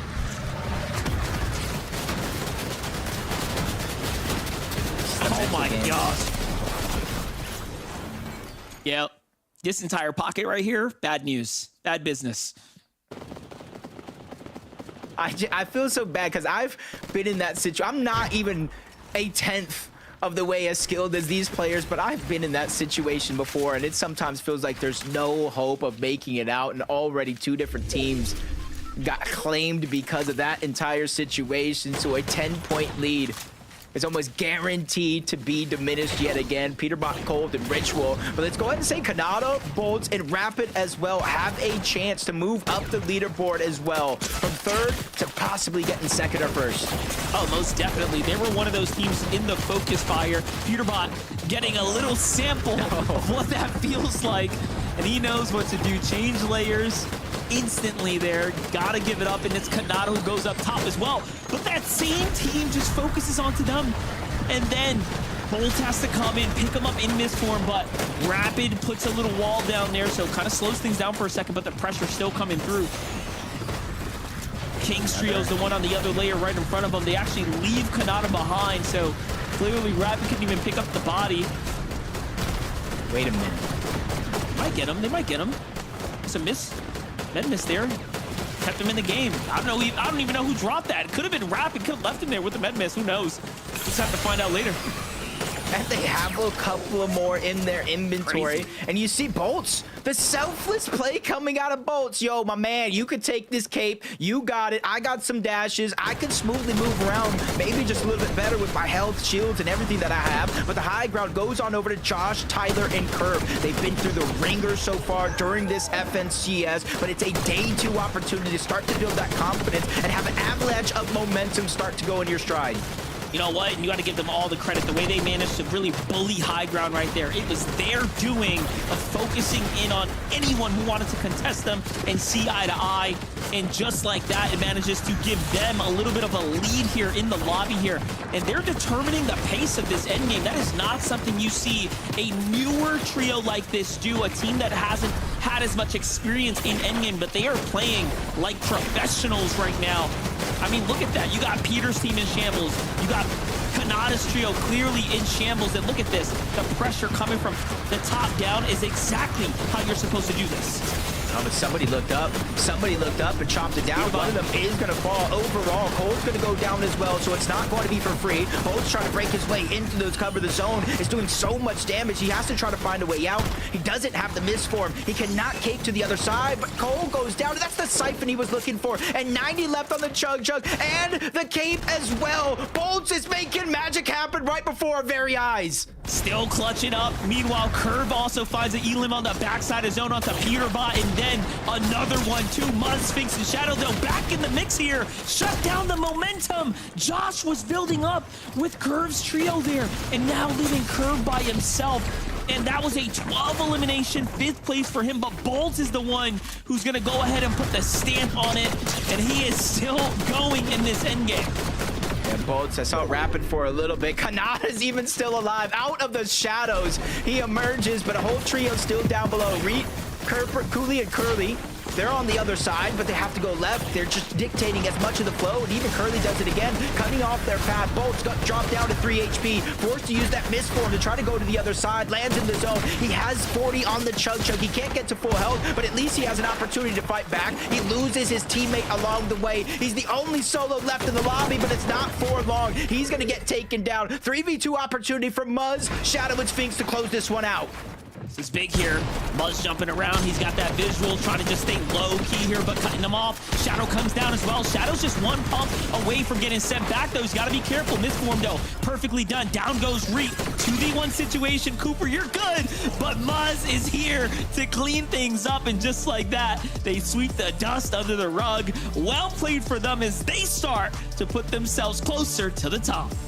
312 points going into this game in 7th place, and their best game so far through the weekend was a 4th with 13 eliminations. They've been all over the leaderboard. They finally have found their stride and a way to push everything that they face to the side and really hone in here on day 2. They're fighting for that global championship spot with a few other teams, and so far Muzz has been lights out, and this is what you were talking about with him taking down Josh. Sphinx was staying above. He had the med miss, the justice case in his back pocket. This is the best we've seen Muzz in recent times. And with Sphinx and Shadow, I just feel like he's finding his new stride here. Now, again, having to come through the LCQ, this is just more proof as to why they are so deserving to be here. Sphinx and Shadow turning up just alongside him. A great victory royale for this team here. And game number 8, Zeke, is now wraps.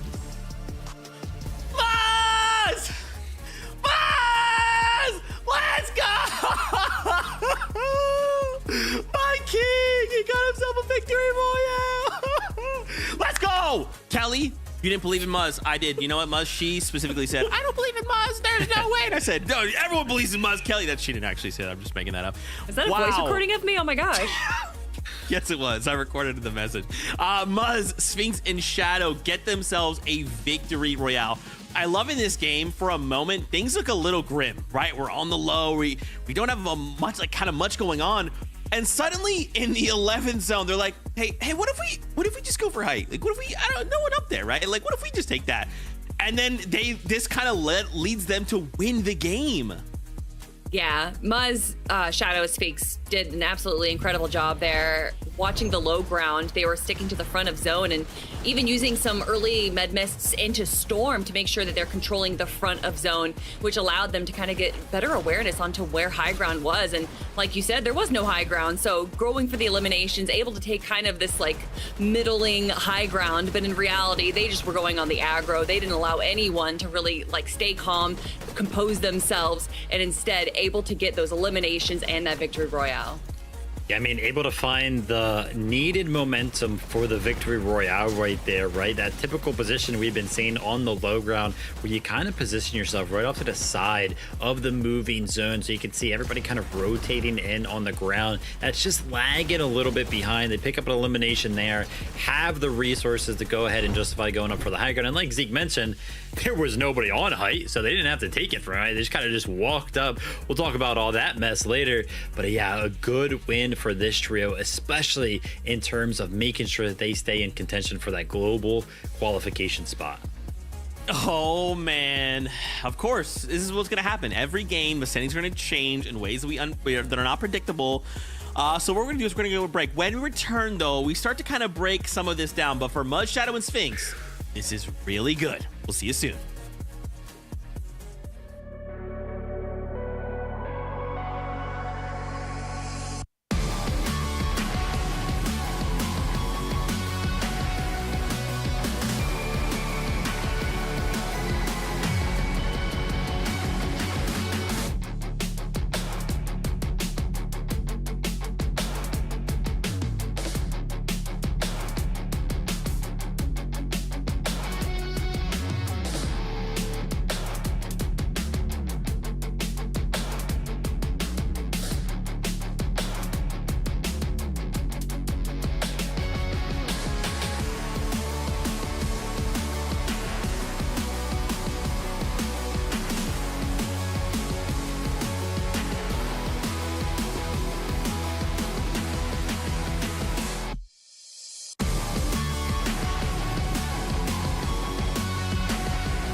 Welcome back, everyone, to the FNCS. In case you missed it, our GOAT, Muzz, Shadow, Sphinx got themselves a victory royale in game number 8. Now, it kind of hinted at the standings. That game has some implications, and we'll go to them in just a moment because Peterbot, Cold Ritual, they're still holding down the #1 spot. But let's just break this down, guys. If Peterbot, Cold Ritual have a spot, if Agers, Acorn, and Pollo have a spot, then that must mean the next 2 spots are in the, top 4. Wait a minute, Muzz is in the top 4. Oof, Muzz, Shadow, Sphinx, so close to getting that global championship spot. Of course, they are still just right behind Rapid, Kanata, and Bolts. And also Aviv, G-Money, and Rise are hot on their tail as well. So it is not done and dusted yet, but you love to see the improvement. You love to see the climb, and that is exactly what Muzz's trio has been doing. But we got to talk about the team that's been sticking pretty in 3rd place, Kanata, Bolts, and Rapid. Definitely not the best game or the worst game out of them, all things considered. But Bolts, man, time and time again, he's just able to pull out these incredible end games. Yeah, I felt like this actually should have been a win from this trio. I mean, the high ground was pretty crazy. It should have maybe also potentially been a win from Peterbot's trio as well, because kind of like the same thing happened in Peterbot's trio and Kanata's trio. They both tried to establish height on the front side of moving zone, and it was just like the whole lobby was just like, what if you just don't? And just kept spraying at them, right? Like we saw Peterbot get knocked down. He was like 15 HP, had to drop all the way down, ended up wasting a bunch of resources on that potential play. And then Kanata, we saw one of them get knocked, and for a second we didn't think they were going to get the revive off, and we were like, why are you guys not reviving? But it ended up working out there, right? But yeah, just lost all height identity that game as a result of it, but still able to recover in both of those trios. I'm telling you, man, I feel like this season we have just seen so many solo moments that have been so like pivotal for a trio, right? That have kept them in the game or earned those little bit of points to just make sure they don't stumble. Bolts, shout outs to you. Of course, we have to continue the conversation though. We wanted to highlight Peterbot here as well. Obviously, these guys are performing very, very well. I think it is funny though that you called that out, Vivid. You know, we saw him dash all the way across the entirety of the zone. And then, yeah, for whatever reason, the entire lobby was like, wait a minute, that's Peterbot. And then everyone just started shooting at him. Then Kanata's like, okay, let me take height from him. They get shot out. He goes down. It was a wild one for the trio. For what should have been.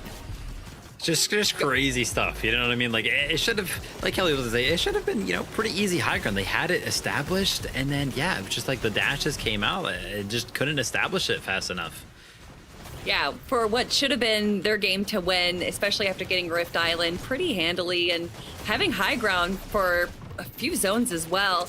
It's Peterbot just made some interesting plays. He dropped down and it looked like that was when Kanata's trio was going for high ground, but what should have been an easy disengage just looked so rough, especially for Peterbot. It just seemed like you said everyone turned and focused on them, and when you see them in first place with 519 points, you can understand why. And then Agers, Acorn, and Pollo just 12 points behind them. I thought the storyline between these two was done, but we still have the Pollo versus Peterbot. Who's gonna be better? Zeke, we need to find out. I know. Really quick, before we go to game, I just wanted to highlight that sneaky moment from Peterbot and from Clix. We're just sneaking in over here, trying to attack King PH Zin and Phaser. And it's funny because we got this angle and it's like, oh, Peterbot's sneaking up. Oh, shoot. And then like moments later, Clix is also here at Lone Wolf. What is going on today? I think that as far as in regards to getting storm tags and to be able to go on the aggression outside of the storm bases, this is one of the best moves to make. And Clix, Yamzo, and Higgs, I don't know if they were planning on going onto Phaser's trio after Peterbot. It seems like, great minds think alike. And unfortunately, I think it was just a little bit of too many resources for not that much of a payoff. One elimination, and then they use all these mats and all this time as well. You got to think about it. Time is a resource. It definitely was a fun play to watch, but I don't know if it was the correct play to make. That's okay. It's fine. It's all good. We don't have to worry about it because we have more games to entertain us here in NA. So casters, take us back in. Who would have thought games would fly by this quick? We waited so long for this FNCS Grand Finals, Monster, and already we're almost 75% of the way through. Yeah, it's going by really quickly here. 3 games in, basically, as we're queuing up for this next one here shortly. And just like that, we'll start to look to crown a winner. But the competition has now officially gotten closer, Jacob. So let's see who's going to really take it away this time. Game 9, Jacob, with Pollo's team trailing behind ever so slightly. Ritual Cold and Peterbot find themselves in the lead, but Kanata, Bolts, and Rapid might be that wild card, that factor no one saw crashing through the storylines here today, and they're just trailing behind. Yeah, and you see at the top of the leaderboard, I kind of saw it. I was like, okay, it's only 12-point difference, but where's the breakdown coming from? It's literally 3 eliminations. Agers, Acorn, Pollo, Ritual, Cold, Peterbot. They have 57 to 54 eliminations, tied at 291 placement points overall. And Rapid, Kanata, and Bolts, they have more placement. It's the eliminations that they're lacking just a little bit. And then in 4th place on that leaderboard, they're actually keeping up in eliminations. It's Muzz, it's Shadow, and Sphinx. It's just the consistency of the game that they're not able to make it through as often as some of the other teams at the top of the leaderboard. But with 4 games left, Monster, or I should say 3 after this one, that's more than enough time. You can see it almost anywhere. If it's the NBA Finals or the Super Bowl, that 2 minutes that is left on the clock feels like an eternity. for Muzz, Shadow, and Sphinx, they might pull the upset that will send Booga, Threats, and Craze out of globals, right? Like, we were looking at things just moments ago, and it seems like it was their tournament to take to kind of start the day off, but couldn't be further from the truth. Meanwhile, the action unfolding here. Aoxy, Jojo, Fishy Pikes, they've learned their lesson coming out of the previous rounds here. They look to make quick work. They do just that here to kind of send us on our way. The early fight from the Spire. Even the Spire NPCs is dealing some damage onto these players that are kind of just tunneling around, just trying to get these eliminations. It does look like Blue is dropped by himself, but he evens up the tides with a knock onto Monty. So it's basically him versus Scuffy's in a 1v1. He misses that first shot. Now he's just down to his last one in the Outlaw, but he goes down to Scuffy's. But you have to be careful. Top left of the map. The Spire's making some noise, and you know who else lands here. Yeah, I was going to say, though, you know, with missing those shots like that, you almost deserve to not walk away successful there. Like, Scuffy's team just managed to somehow find his grip and then clutch that one out big time. And you see Sphinx and Shadow just lurking. They hear what's happening, but they didn't quite take the jump there. Missed opportunities. Peterbot, Cold, and Ritual back to the brutal boxcar. Business as usual for them. It's almost now the bigger question is, what more can they do? They've already turned their sights on Acorn's team yesterday. They came in today and almost chose peace to some degree, right? They didn't and haven't done anything out of the ordinary. They've in fact played very, very standard games. But Jacob, look at this lurk. Yeah, it might have been a missed opportunity to get the XP, take down the Spire yourself, but you gotta imagine after hearing the fight, knowing the Spire took some time to get taken down, now Shadow actually gets visual of where they're at, seeing Monty using that surf cube to fly across the land. This is where they're going to continue this chase, and I'm not sure when they're going to call it quits because they also need damage just like everybody else. Yeah, they got to initiate this one quickly here, or they will lose plenty of time here. This team is just slowly opening the gap as far as the distance, and yeah, Cole bends behind that mountain, so he'll be out of sight and out of mind for a little bit here, and they might have really just missed their key opportunity. This could be the catalyst that sets them back. Oh, yeah. They're really looking for this one now. And I saw them kind of looking back in the minimap with the arrows, but I'm not sure with the line of sight that they actually spotted them out going on the chase as Clix, Higgs, and Yamzo have rotated from the Supernova Academy. They're trying to isolate Cooper on the north side. This has been their strategy all season long. They have it uncontested, or at least they thought so. No damage onto Cooper just yet up until the tail end. Only about 30, so he reunites with Curly. Both trios converging back into one another, making sure they don't take too many early game risks. And this is what I'm talking about, the mental games that are going on with some of these teams. Everything that they practiced for up until this moment has changed for the most part. The way they're getting surged, the way they're able to push teams and getting eliminations, both of these teams for that matter. Hey, very methodical too. Clix continuously bringing and carrying along those extra heals for the fight too. So they're pretty much prepared for everything to happen here and unfold, possibly even go the distance in the storm. That was very interesting to say the least.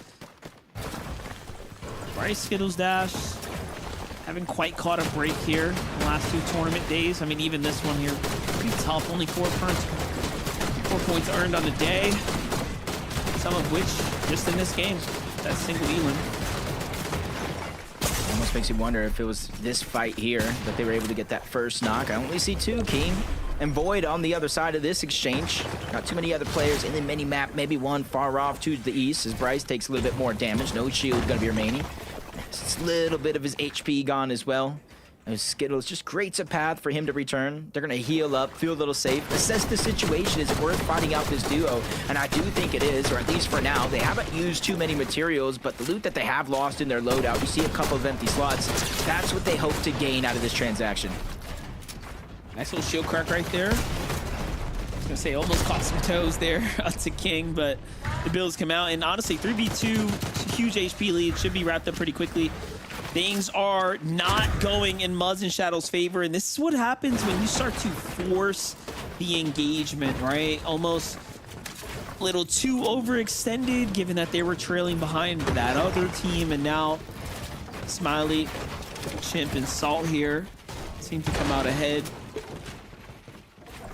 This is bad, though. They were already off to, one might say, a really slow start, but then losing a teammate, right? So losing a damage there that they would have otherwise gained as well is just, this is just, yeah, bad for Muzz and Shadow's trio here. Let's look at the other side of that coin, though. Clix, Yamzo, Higgs. They actually stole that Spire away from Reek, Cooper, and Curly, rotated back over Supernova Academy to catch one of them off guard.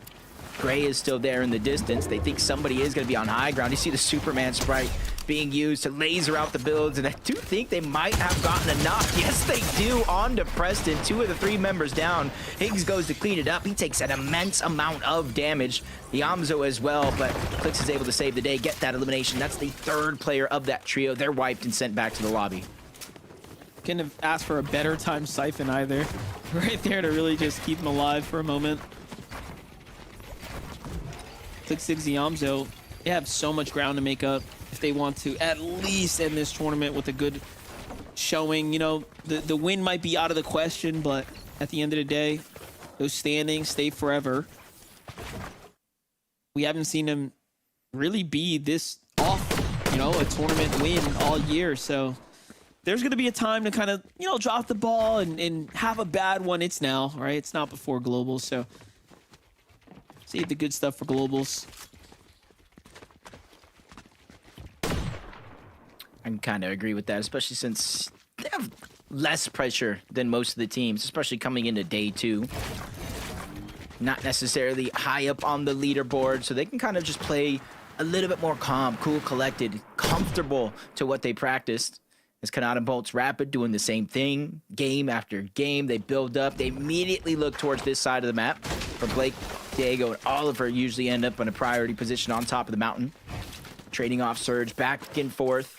But Diego, Oliver, and Blake, they're the ones out of these 2 teams that kind of run into struggles just like this, with more and more teams from the south, from the western parts of the map that usually traverse over in their direction and end up third-partying or at least threatening their position.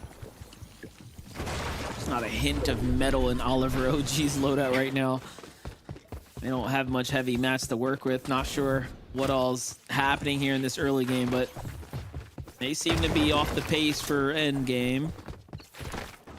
Jigs trio not moving a cent here. They're like, nah, you guys can get going. We're gonna chill here for a second.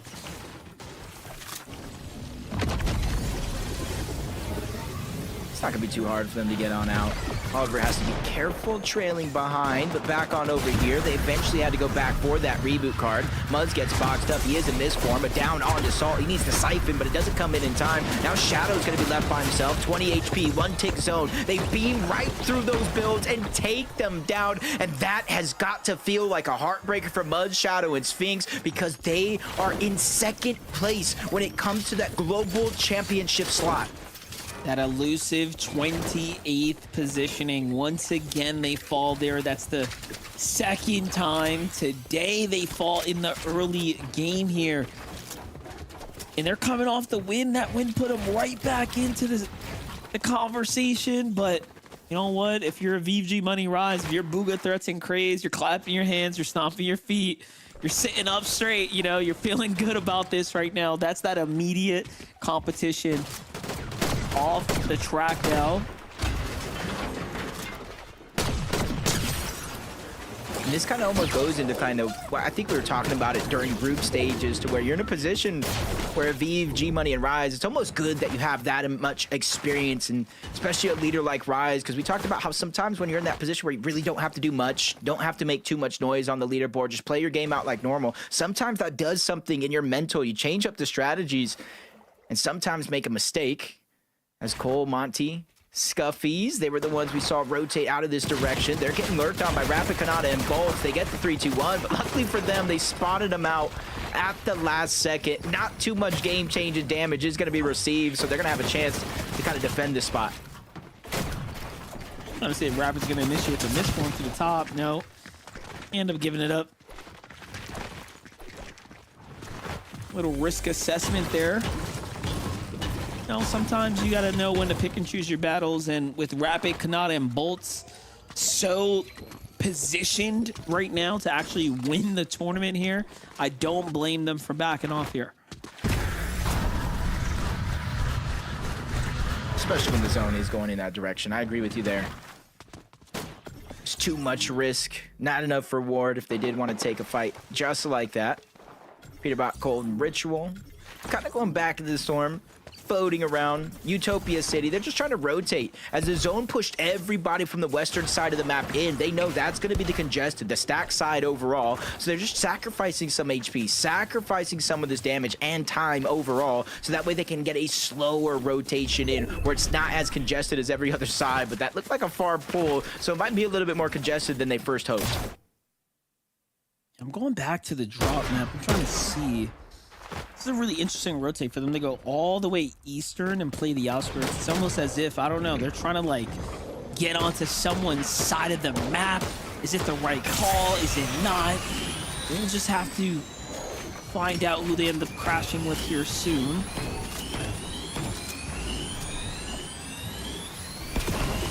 I'm wondering right now, like, I was gonna say, I got Bubble Shield coming out of Acorn right now. I know he's probably one of the best IGLs and thinks in and outside of that box, but Bubble Shields with no mobility, but he picks up the Surf Cube. Just making sure to stay safe. Bubble Shields alleviating some of the pressure. Tuning to Scare, just getting tagged up a lot by Curve, just basically have him drowned out. He tries to misform away, but it's just seconds too late. Tyler's there, cleans up that second down onto Magma. 2 of the 3 players of that trio are down. Cozer's trying to run away, but it looks like they each had their fun.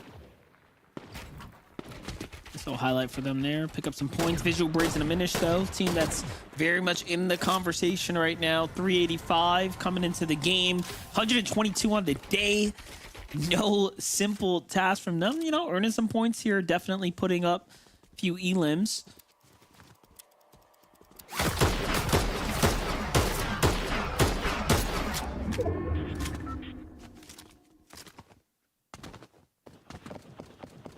Kind of get that priority position here. They haven't had to move too much all game long. They kind of concede that island to Agers, Acorn, and Pollo. It's not worth the risk fighting against one of the best teams in the lobby, especially when they can get mountain ranges elsewhere for their surge. Buka Crazen threats pretty quick to rotate out of Utopia City, kind of realizing the zone was pulling further and further away. They can't necessarily hold that same triangular formation that they do in most of the games when the zone pulls towards the center of the map.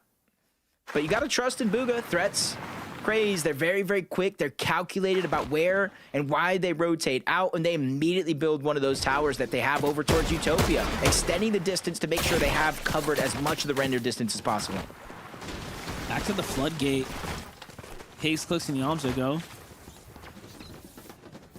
They're kind of right in between somewhat of a deadly triangle, right? You have Acorn's team up top. You saw Peterbot's team not really too far off, kind of playing this outside eastern rotate too. So you have to wonder, this is definitely the right call right now to start repositioning back into the zone here.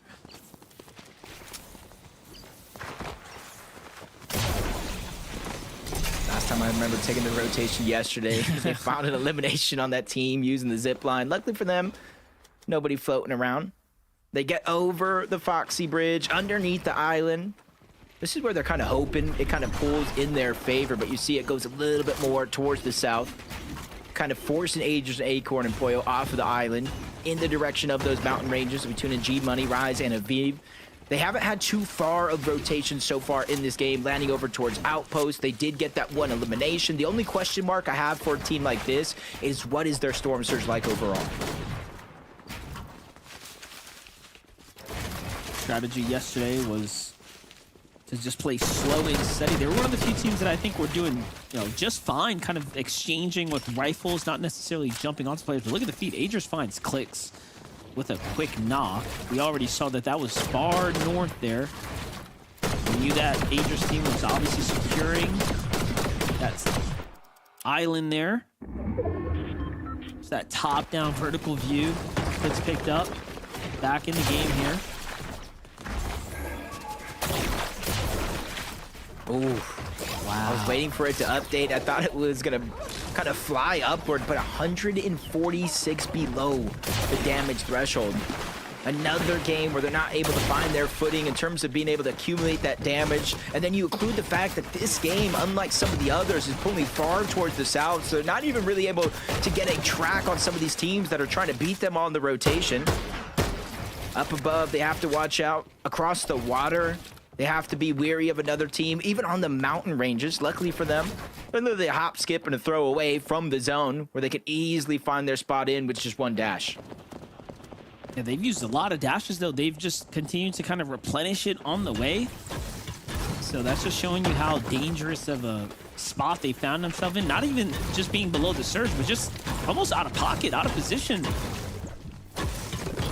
Making Pollo Ragers much more comfortable than their counters. Look at this. They just can't catch a break. Cold Ritual and Peterbot back and forth, almost like a tug of war when it comes down to their positioning in the lobby. Almost sent right back crawling, but they managed to kind of recover here and situate themselves back into it. But I thought for a moment there we would have seen an early knock. Uh-oh. You see why they're crashing right now.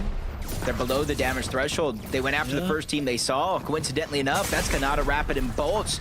And it's active surge, 25 damage every 7 seconds. You almost got to pop double minis just to give yourself a chance at 50 shield. You see huge chunks of HP missing out of Clix and Yamzo as well. Higgs is the only one with HP intact. He's trying to pop those bigs, but they have not gone ahead and stepped any bit closer to getting damage on a Kanata. Look at them, Kanata's team kind of waiting for the opportunity to fight back. Higgs jumps out. He breaks off to look for a new opportunity here. And this is just not good at all. 46 below. Couldn't catch a break, and their team fall once again just a little bit early. It's really unfortunate. But right before that, Lee Cooper and Curly, they found a team just sneaking around. It's just kind of one of those wonders to where when you're below surge, you have less and less control over your game plan. You're almost forced to fight teams no matter who they are on the other side, no matter what position they're in. And on the other side, Cooper, Reed, and Curly, they're able to sit back, relax, kind of let that team hit that brick wall, fire shots, trade through, and another team's looking like they're hitting that same speed bump. The holder here, or Reed kind of recoups here.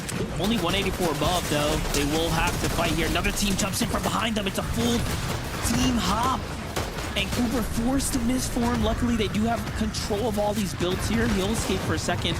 Somehow, Curly buys a little bit of time and not long enough here. It's all up to Cooper right now. Can he at least get one of these trades? No. They secure the loot back off.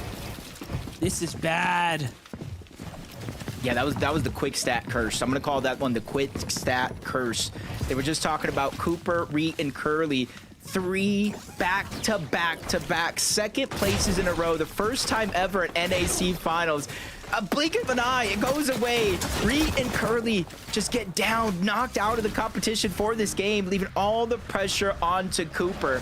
And there's not even very many placement points and points overall dished out through these teams in this game, so they have a mountain to climb if they want to continue to keep their position in the top 10 intact. Stats guys, like, let me show you why it's not 4 back-to-back-to-backs. Oh man, it do be like that. Look at this, Peterbot, Cold, and Ritual positioned above Kanata's trio. Okay, anything can happen here and now. Here comes that lobby focus. This is what we saw before.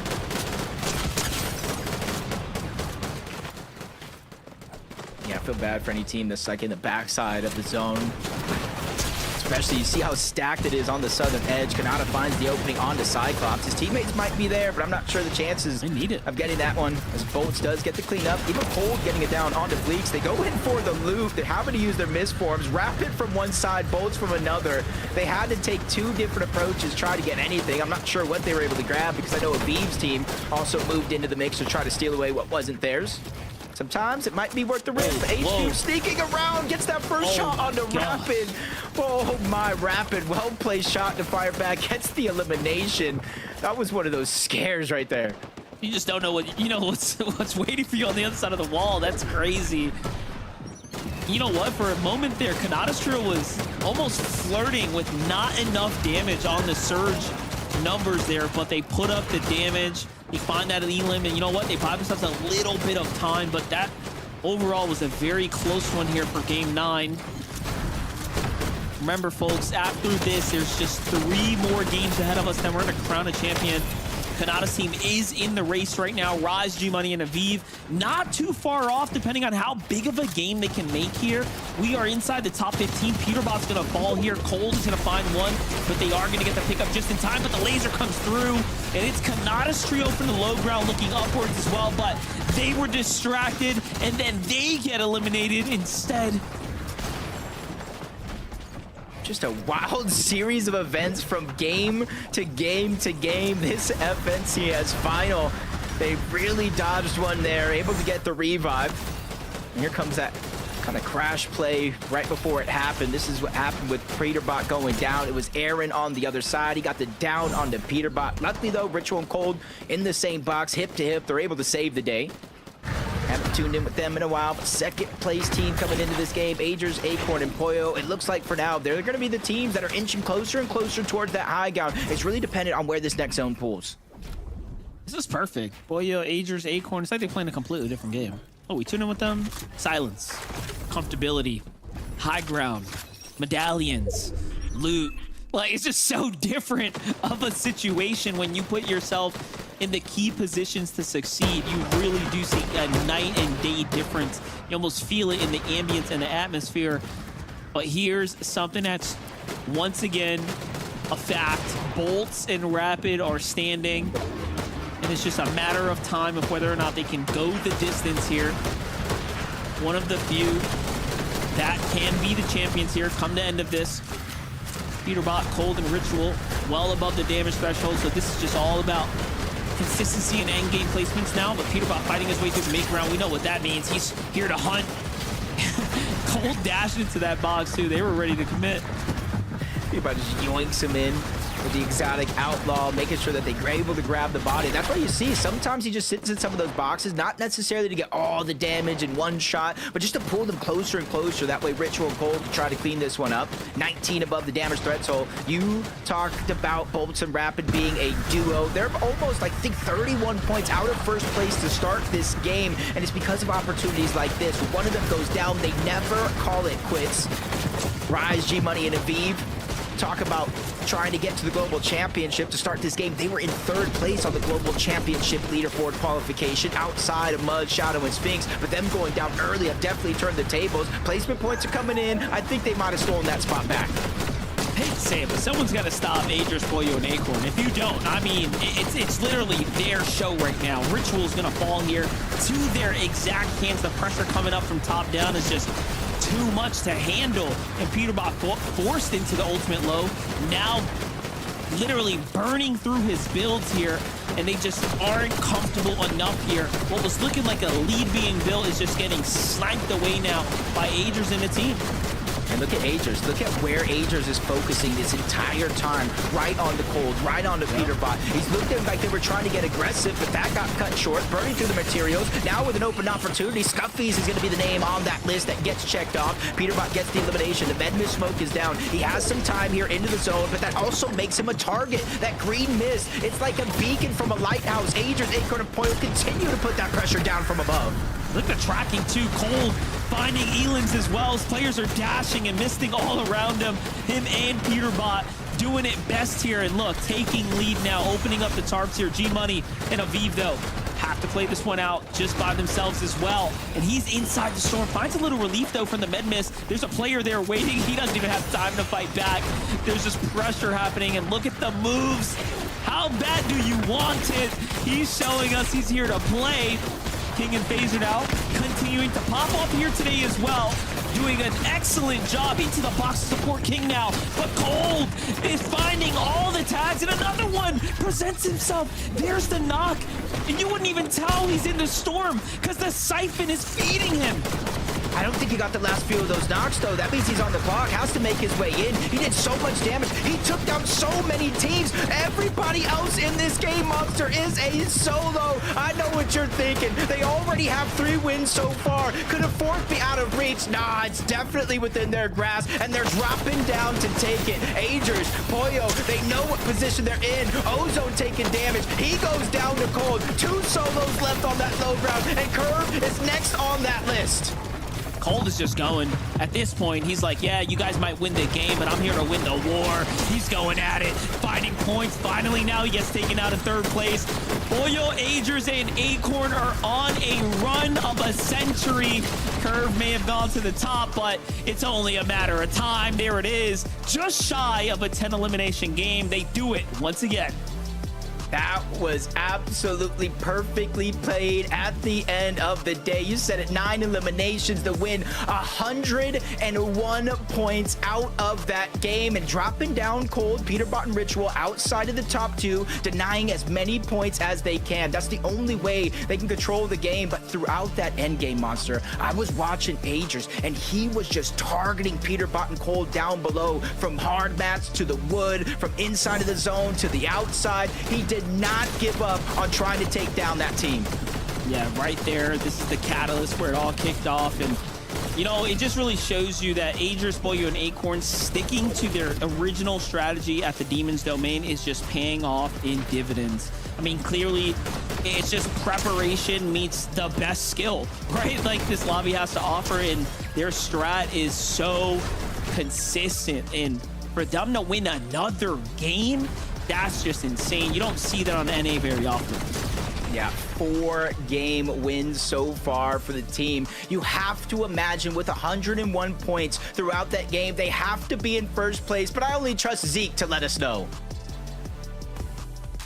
I'm gonna pass out. It's fine. Hold on 1 moment. All right, I'm good. All right. Oh my gosh. So I think the record we've seen in a Grands is like 6 BRs, right? Yeah. We are reaching critical mass here from Pollo, Acorn, and Agers.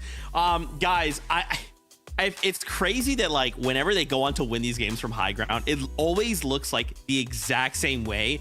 They just have control. They have so many mats. They've taken literally everything at their disposal, and they've like min-maxed the efficiency, the usage of what they have, the builds, the heals, the ammo, the locations. It doesn't matter where zone's pulling. They are ready to strike at the perfect time. Oh my gosh, Kelly, we have to see 2 more wins from them, right? If we get 2 more wins, I'm gonna lose it. I'm gonna lose it. We do need 2 more wins, although I do want to correct myself. I agreed with you there. And actually, Coyote today got 8 victory royales over the 2-day span for Asia. So I do think that they hold the record for the most victory royales in a major finals. But Pollo, Agers, and Acorn are definitely doing their best to be able to get up to that number. They're not going to be able to get 8, but they could potentially get close enough. Pollo, Agers, and Acorn, we've seen them do this time and time again, being able to control the high ground so easily, so that it almost looks like there's just a solo player on the high ground, whereas Agers and Pollo are down below getting those eliminations, because that's where they've fallen just a little bit short of Peterbot's trio from day 1. They may have the placements, but they need those elims, and that's exactly what they brought. I swear, though, their wins, it seems like they're getting assists from like all of these mountains. I feel like Zeke was right? It kind of feels like deja vu. Every single time we see one of these wins, there's like one of these snowy mountains next to them that they do such a good job of utilizing and making sure that they're obviously well established off of that natural terrain over there. But yeah, it's just rinse and repeat every single time. I mean, Acorn's just kind of holding it down up there, making sure they make the right rotations. He's like, guys, give me all of your heals. And Agers and Pollo just go crazy. Guys, what? You have to see these standings. You have to see these standings. Oh, we're gonna do it now. We're gonna do it now. Oh. Yo. That is. We're gonna go to break. When we come back, we'll talk about it.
Welcome back, everybody. We're going right to the standings, okay?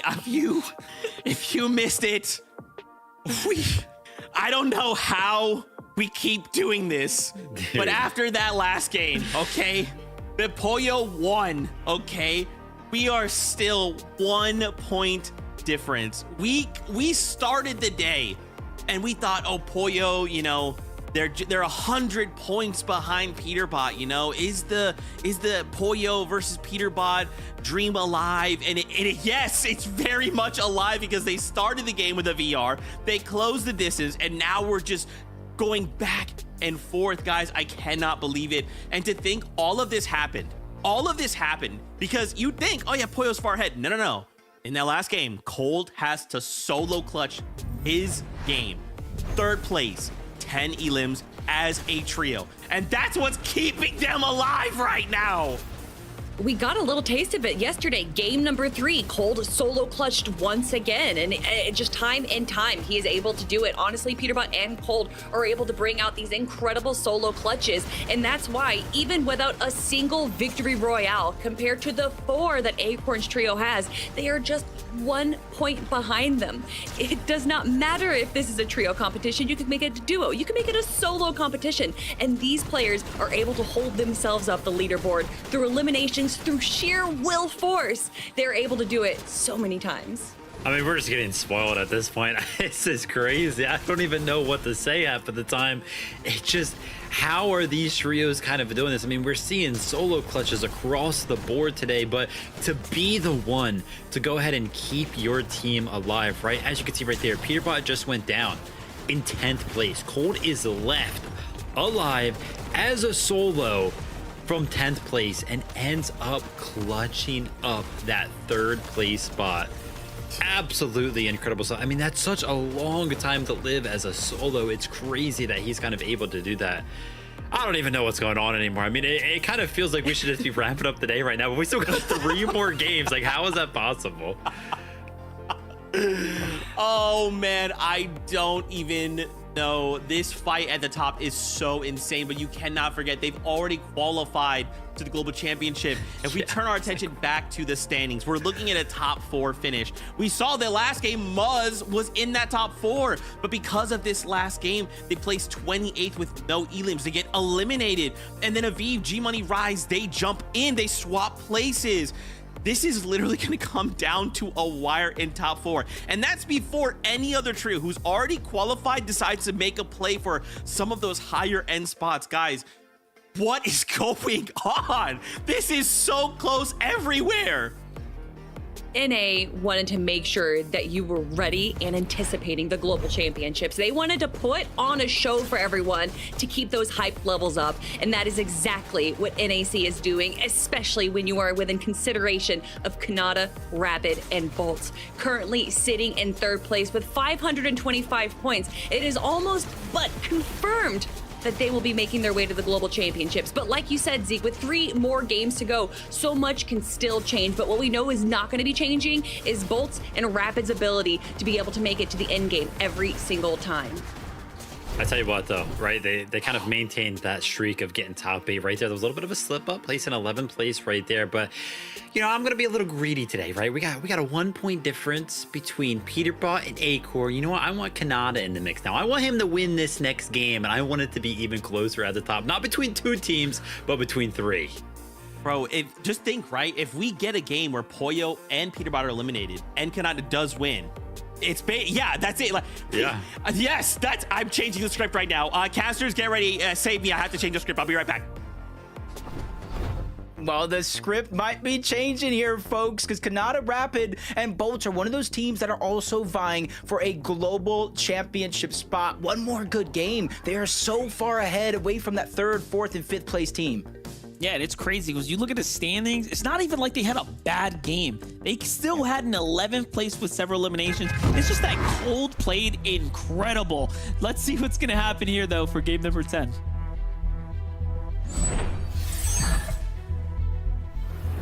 Major 3 finals game 10 is here. This is the back half of the end of the tournament, Jacob. And, you know, I just want to once again highlight how exceptional that clutch by Cold was, because we couldn't have a 1-point competition if it wasn't for how well he managed to play in the end there. And, you know, it's just the story's writing itself, right? Yeah, and I feel like everybody that's in contention has had their solo moments. Agers on the first place team. We just saw Cold. We were talking about Rapid. There's so much on the line here, because even the prize pool first to second place is almost $100,000 difference. So there's just so much on the line, which includes those global championship spots, which kind of leads me to kind of start the conversation of, you always talk about first place landing on second place or vice versa.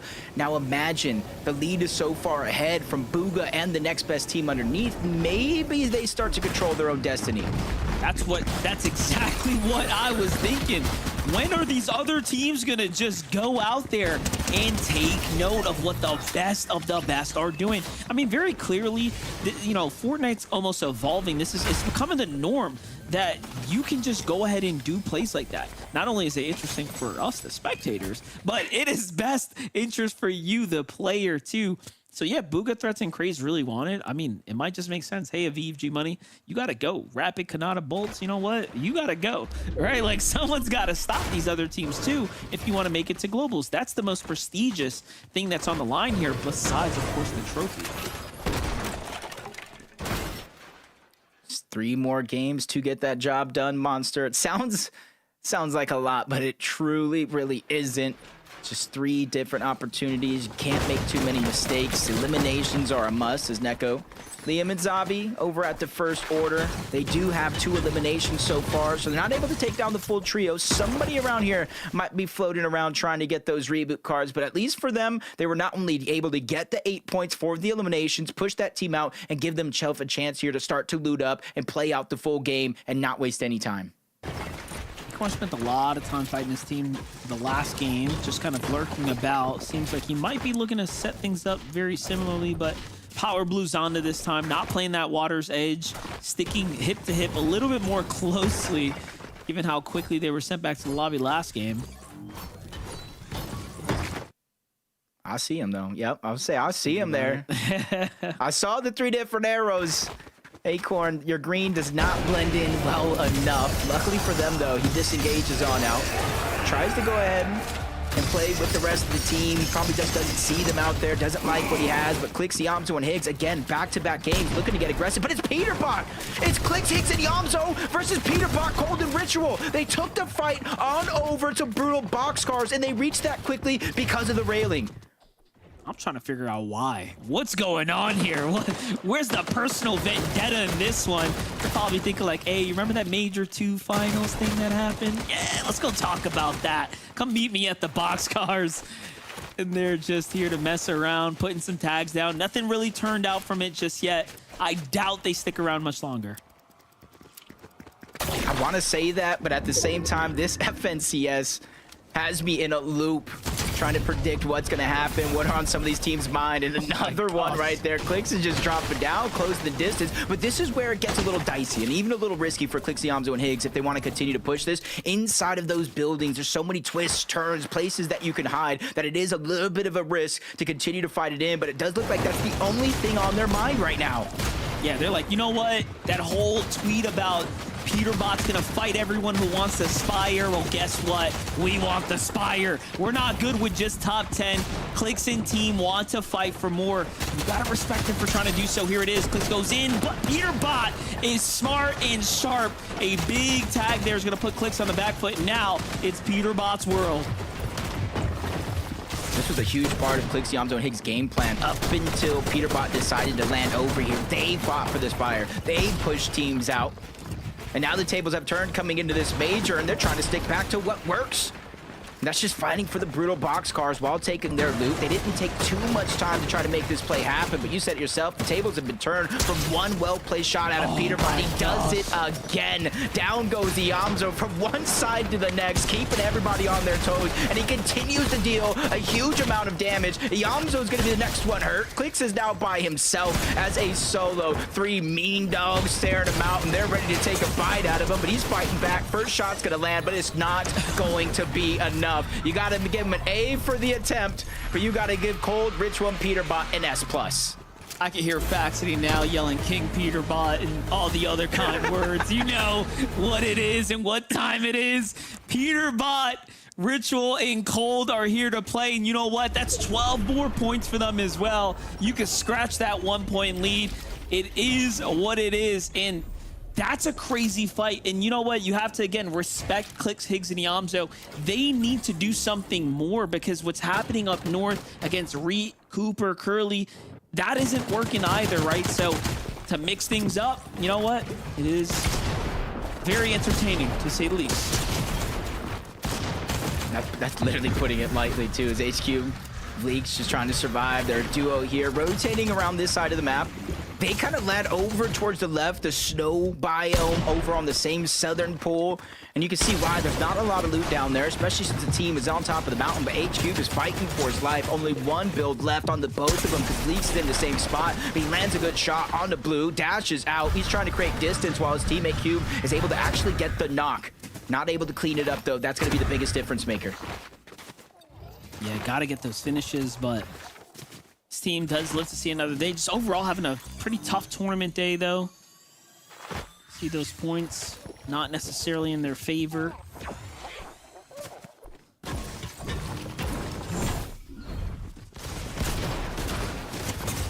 Yeah, I like this right there. He was able to get the down and just...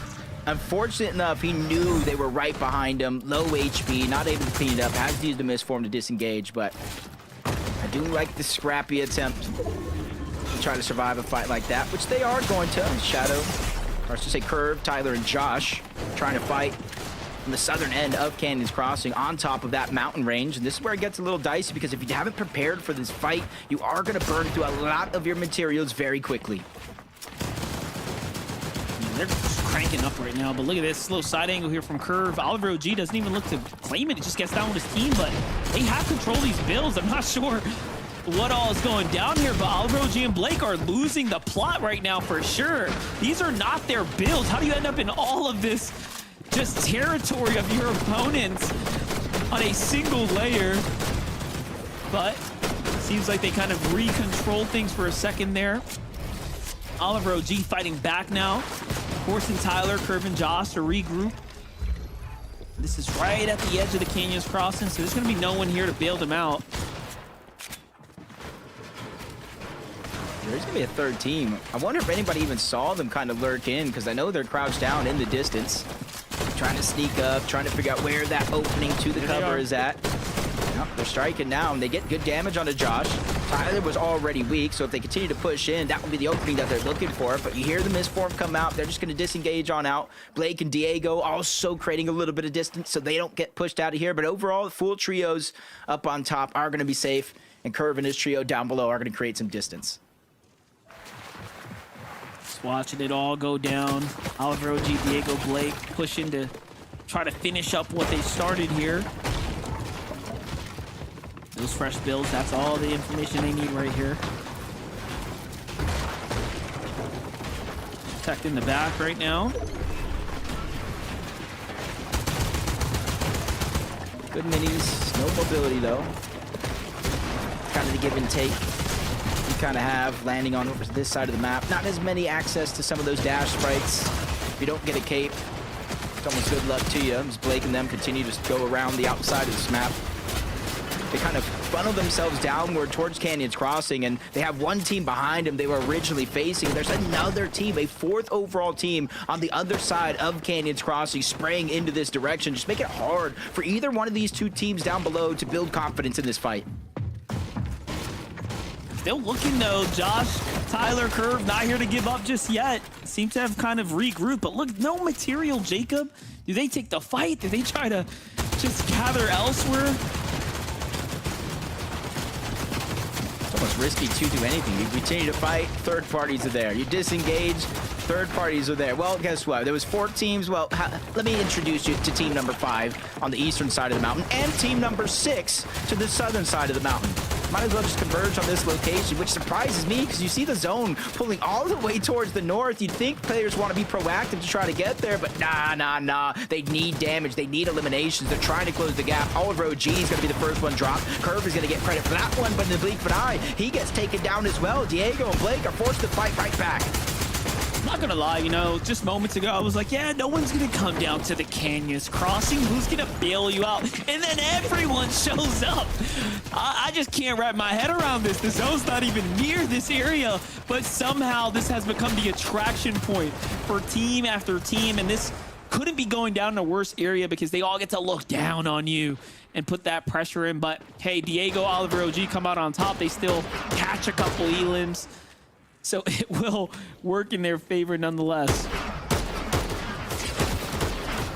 And I think because of those two teams, basically one team winning out, the dust settling, the zone pulling towards the north, you're essentially forcing them to go their separate ways, especially it being this early in the game. Haven't really been able to get your loot, your resources, and everything that you need.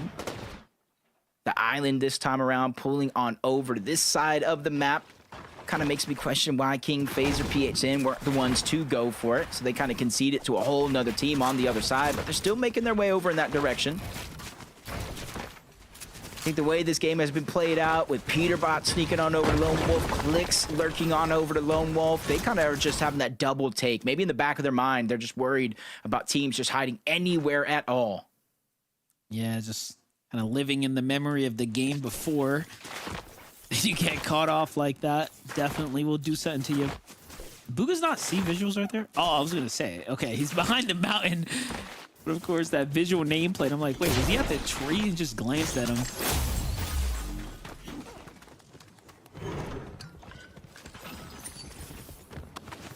Ooh, I like a first. I like a story here. Craze has the chance to qualify his first FNCS LAN. I'm here with it, along with one of the greats, Booga, Threats, and him, longtime teammates. They have the chemistry, and that's why Kelly kind of broke it down perfectly. They were kind of missing something as a part of their team. They pick up Craze, and it's just new life, new resurgence. Trust in Booga, the IGL. Threats, you know he can get all the damage in the world, and Craze is kind of that clutch player, the fragger that just gets him out of some tight spots like they did to close out Game 1 yesterday, or Game 6. It definitely will be a nice little storybook finish to his year's end. Can you get that first land in the books? Almost set up the next generation for the new year to come. That will be a big deal for Craze. Hickory and Curly underneath the island right now. Plenty of teams kind of in the vicinity, but they're just going to keep a low profile, get the recharges going as they need. I'm actually surprised that Shrine is even still accessible.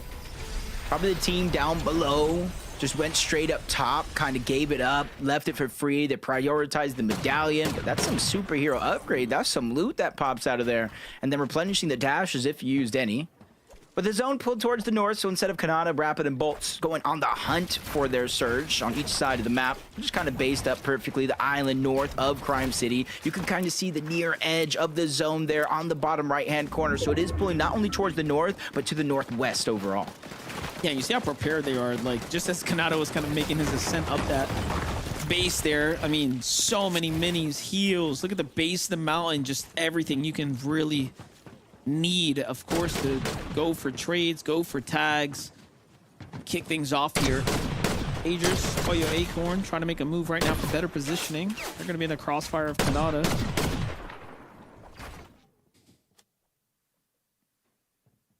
Not too bad. Going into this game, though, I want to point out Agers, Acorn, Pollo in the lead by 1. But due to that Ritual, Cold, and Peterbot fight on Eclipse, Yamzu, and Higgs, they scored 12 points. So now the lead shifts back on over to Peterbot, Cold, and Ritual in motion by 11. I'm not going to be able to keep score all game long, especially as we end towards the end game. But it just goes to show how back and forth it has been, not just yesterday, today, but each and every game and each and every minute that passes throughout those games. And Aviv, Rise, and G-Money, they're feeling that same pressure. Very, very different than their counterparts at the top of the leaderboard, but they're in 4th place. 454 points so far going into this game, and they have a little bit of a cushion. About a 41-point lead over Muzz, Shadow, and Sphinx, who are directly on their heels. Yeah, I just feel like the difference for Acorn's team has been really their ability to execute high ground. They have just gotten it held it. They've done it at the perfect amount of distance between themselves and the other layers. Like, they're making it look very, very straightforward. I mean, we tuned in last game, and like I said, there was almost an eerie silence and ambience because they were on the dead side of the rotation there and with a little bit of elevation, and no one, not a single team was able to give them a little bit of resistance there. So just their execution and their ability so far to play for height has been so excellent. Uh-oh. Wow. Kind of essentially one pumps him, takes him down. Another elimination, 4 more points. So depending on the eliminations, Acorn's team, 15-point lead, continuing to grow. This is where they do that trick, use the dash, use the launch pad, immediately making their way on over towards that island. And even though it's not up now, you know as well as I do, there's that little circle that knows, like, hey, he's in this vicinity. That's, I think, what they're looking for here. Looking for something. A little light at the end of the tunnel. Peterbot, Ritual Coldo setting up right now. Let's see what's going on here with Aoxy. You've got a minute to breathe some visuals, possibly insight here. Ooh, below the search threshold though, Jacob, at the Crime City. Yeah, I feel like those... Obviously, the 3 eliminations matter, but they don't matter as much as eliminations through the mid-game, because that's off spawn. That's only 300 damage. It gives you enough flexibility to rotate through some of these early zones, but when we get towards 5th, 6th, 7th zone and on, you can see that the inability to be proactive to get surge kind of hinders your game plan, takes a little bit less control away from the teams. 152 below, and it's falling further and further because now they have to continue to rotate in towards the northwestern side of the map to where, yes, they're going to get closer to some of these teams, but they're going to be on the heel of these teams where they have a little bit of advantage being able to look back, just like Visual Braids and Diminish are doing. Yeah, they have proven, Aoxy, JoJo Pipes, that they could be a great endgame team if they could just make it there. We'll see how far they can push it this time. Visuals, Braids, and Diminish, they have a lot of work to make up for. This is going to be scary either way, and like we said, you got to get to endgame first, though. Visual, Braids, and Diminish with the excellent counter-attack there. And they win not only a boatload of damage, but look at the material refresh for them. This is really good, too, thinking about these mountains that might come into play right now. So, kind of perfect, actually. Yeah, that's a good point. I think the lobby is hoping it continues to pull west for entertainment purposes. Maybe we go north towards this mountain. Maybe we go towards the east, change the elevation, but active surge. I was thinking I heard something there with the shields being cracked. When I saw Storm Surge active, I was right to think Aoxy is kind of suffering below the damage threshold, trying to make his way in. It instantly gets deleted. Just a tough situation to be in, but for Visuals, Braids, and Diminish, they get another couple of points for that elimination to keep themselves in stride.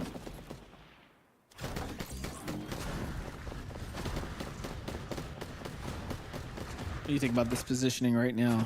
Just on the outskirts, leading with the rotate, the first to kind of actually follow the half in, half out away from the congested spots. I think this is just what they're doing differently to everyone else that is giving them a night and day end game performance.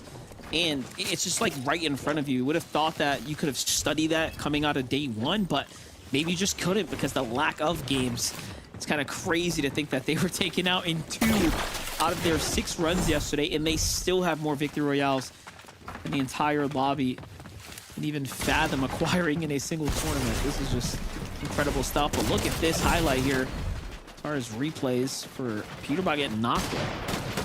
That's revenge. Zombie took down Peterbot. Peterbot took down Neko, rotating through Lone Wolf, and now Cooper is going to be stuck by himself. He's above the damage threshold, but being pressured by multiple teams, forced towards the outside. 5-tick zone, but he's starting his med kit, but the audio visual skills spots him out and forces him to cancel before eventually goes down to dash. The team keeping those points in-house, making sure nobody is able to steal those away. And that's a great pick-me-up. Maybe your confidence boost deepen. You're able to take down Cold, you're able to take down Ritual, get eliminations. They have 6 so far. It might be the second half of the day, but I talked about the life-changing amount of money that is up the leaderboard, and higher you go, the more you get. Yeah, by far the best game for them so far as performances go. Still see a little glimpse of Muzz's team still alive. Sineto's trio under Surge, but Features, Acorn, just again, they have this high ground, they have the positioning set up, they're the first to start playing for that little bit of height here, and they're going to be the last to rotate once again and just build right on top of the next group of players. And this might lead them to another victory. I mean, you're watching it potentially just roll out right before you. You guys kind of saw that stat for a second. This team right here is 1 win away from tying a record that was set by Pollo himself along with Peterbot. 5 wins in NAC through the FNCS Grand Finals. Pollo, I think, wouldn't say he necessarily plays with a chip on his shoulder, but in essence, baby, all the shine going on over to Peterbot during their incredible and historic run through last year. And he has proven like, hey, I did that too. I was a big part of that team that found that success, and I can do it with you or I can do it without you. Look at this, though. Ritual by himself. This is his opportunity. It's his time now to see how far can he push his team ahead. I mean, we saw Cole do, we saw Peterbot do it countless times before in previous tournaments, and Ritual has had his day in the sun, but right now in here, they want to maintain their competitive edge for the back half of the tournament. It's about clutching up. Kanata Bolts and Rapid are doing just that too. These is big opportunities now to find some points. They absolutely need them. They want to be in contention for the Grand Championship here. Nicely done there. Great refresh, but no heavy mats being yielded out. I mean, at least Bolts is still cap, so not bad at all. The zone's going south. They got a long ways to go here. Yeah, Ritual being by himself. This is looking like a perfect scenario for a team like Kanata and them if they want to continue to rise up the leaderboard, close the gap that we were talking about in between games. But it's really all up to Ritual. Pollo, Agers, Acorn looking like they're staying alive, but their high ground kind of stolen away, but it's only for now. 8 zone, very, very early for anybody kind of cemented as their own. Ritual somehow, some way found that elimination, staying above the damage threshold. That's the most important thing here as a solo. Let's go, King. Let's see what he got. Ritual's still holding on. That's definitely exciting. Booga, Craze, and Threats. How badly do they want it? They are still in this end game right now. This is surely a chip on Muzz's shoulder. Ritual looking back inside the storm. Might actually find another set of eliminations here. That's some wood builds right there. They're gonna have to break through. He finds one. That's a huge knock there. And don't forget the other one's extremely weak. And players on the sides, though, he jumps into the storm. The greed kicking in right now, but he knows that he's got the mist form. He's got nothing to worry about. The siphon to keep him up as well. That's 4 more points. That's 4 more points, keeping this one close between them two. We saw Peterbot clutches. We saw Cold clutches. And now we're seeing an opportunity here at a Ritual clutch as well. Oh, well, I'm not saying I cursed him, but he just went down in the feed to Batman Joe. Visual's braids and a menace. They do have the high ground. Visual sacrificing the HP to make sure they have a cemented position in the sky through and through, but they look to the backside of zone. That's Acorn, Agers, and Pollo. A huge threat to any team in this lobby. Well, I looked away, I looked back. How did diminish Visuals and Braids get high ground? I mean, that'll be a story for a different day, but game 10 might finally yield out some fresh winners here. This is going up and over the mountain as well. Take a look at how far Ritual managed to push, though. He had a couple elims. He had his chance to, of course, do something big, but the edit was a miss. For that reason, he couldn't exit out fast enough. But hey, he did get placement points as he broke into top 15 there. Pollo, Agers, Acorn opting to go to low ground. This might be a signal to the rest of the lobby that they're here to get some elims here and now. We all know this is how you start to win your tournament games here. How far can you push those points? Not a Bolts Rapid still in the game right now. Being actually focused by Agers Trio across the way. They're just full lobby focusing that team right in front. Just not really wanting them to take a step forward at all. Trying to cut off that path. Their time to rotate has definitely come. Pollo landing a couple shots right before using that misform to disengage on out, making every team that was trying to beat them on the rotation pause and rethink that scenario. As they get to the front side, they go deep into the zone, build some boxes, throw the Medicine Smoke down. It's a sacrifice they're willing to make because now they have priority over every one of these teams. Right below them is Kanata's Trio once again just looking up, getting a couple little chip damage in there, but Booga's team is also giving them something to think about. But it's the mountain that's kind of playing its course here. Look at how they're starting to get suffocated out, losing a little bit of that mobility, not too much flexibility to rotate through. They're gonna have to go up vertically here. Agers, Acorn, Pollo find another elimination, couple mats here to take on the road, but Bolts and Kanata are still in this game here. Bolts has just been the MVP of this trio, and he is proving why. He could just get a siphon. This will give him a lot of opportunity to make some big plays, but it's Agers, Acorn, and Pollo who are just comfortably running things down low, but it seems like they might be run out of material. Yeah, great plays by Kanata, though, essentially clearing the path for Bolts to move through. Front side of the zone, Misform finds him there. Medallion changing hands as well. Visual Braids and Diminish haven't been tested. Nobody's able to look up because of all the struggles going on down below. Bolts with the Medallion goes up and over. That's another crucial shot onto somebody, but he finally goes down. His run comes to an end, but Kanata still trying to keep this clutch intact for their team, keeping it respectable, trying to overtake Peterbot, Cold, and Ritual on that leaderboard. You saw what he did there. Misform to the front side, now putting shots on behind, but the edit was open. He does damage Pollo, and Threats finishes him up. So this is actually evening things out. That's going to unlock him a top 3 of potential second place now. Acorn and Agers healing in the zone. Visual Braids and Diminish might have jumped down a little prematurely. Agers comes back, but no, he gets traded out, and now it's just a matter of time as Acorn is waiting this one out inside the storm. Visuals has no idea where he's at. Shots start to come in from the side. And look at that. They're already at 10 eliminations as a trio, and the win is theirs. They started this game 412 points, and guess what? Back-to-back games with over 100+ points from a winning team overall. These leaderboards are absolutely being shaken up after every single one of these moments. Even Booga, Threats, and Craze making it far into that game. It's really all dependent when it comes to those global championship teams about how far they go. They're almost playing their separate tournament. I mean, a win is going to surely be the difference maker to throw Visuals, Braids, and Diminish up into a whole new bracket now, giving a VG Money Rise, definitely a run for their money, right? Like, those are teams that fell a little bit early, Mudshadow and Sphinx as well, so it's going to be pretty competitive. Take a look at it. They were the one taking things into their own hands here. Once they took high ground, they just never looked back, right? We saw almost Agers and team concede. They took the low ground intentionally at some point, but it handed this team the victory royale in the end. Yeah, and you can kind of see these mountain ranges that you were talking about while casting help them control all of that game chaos. But it's a 10th game victory royale. Zeke, what are your thoughts as we have 2 left?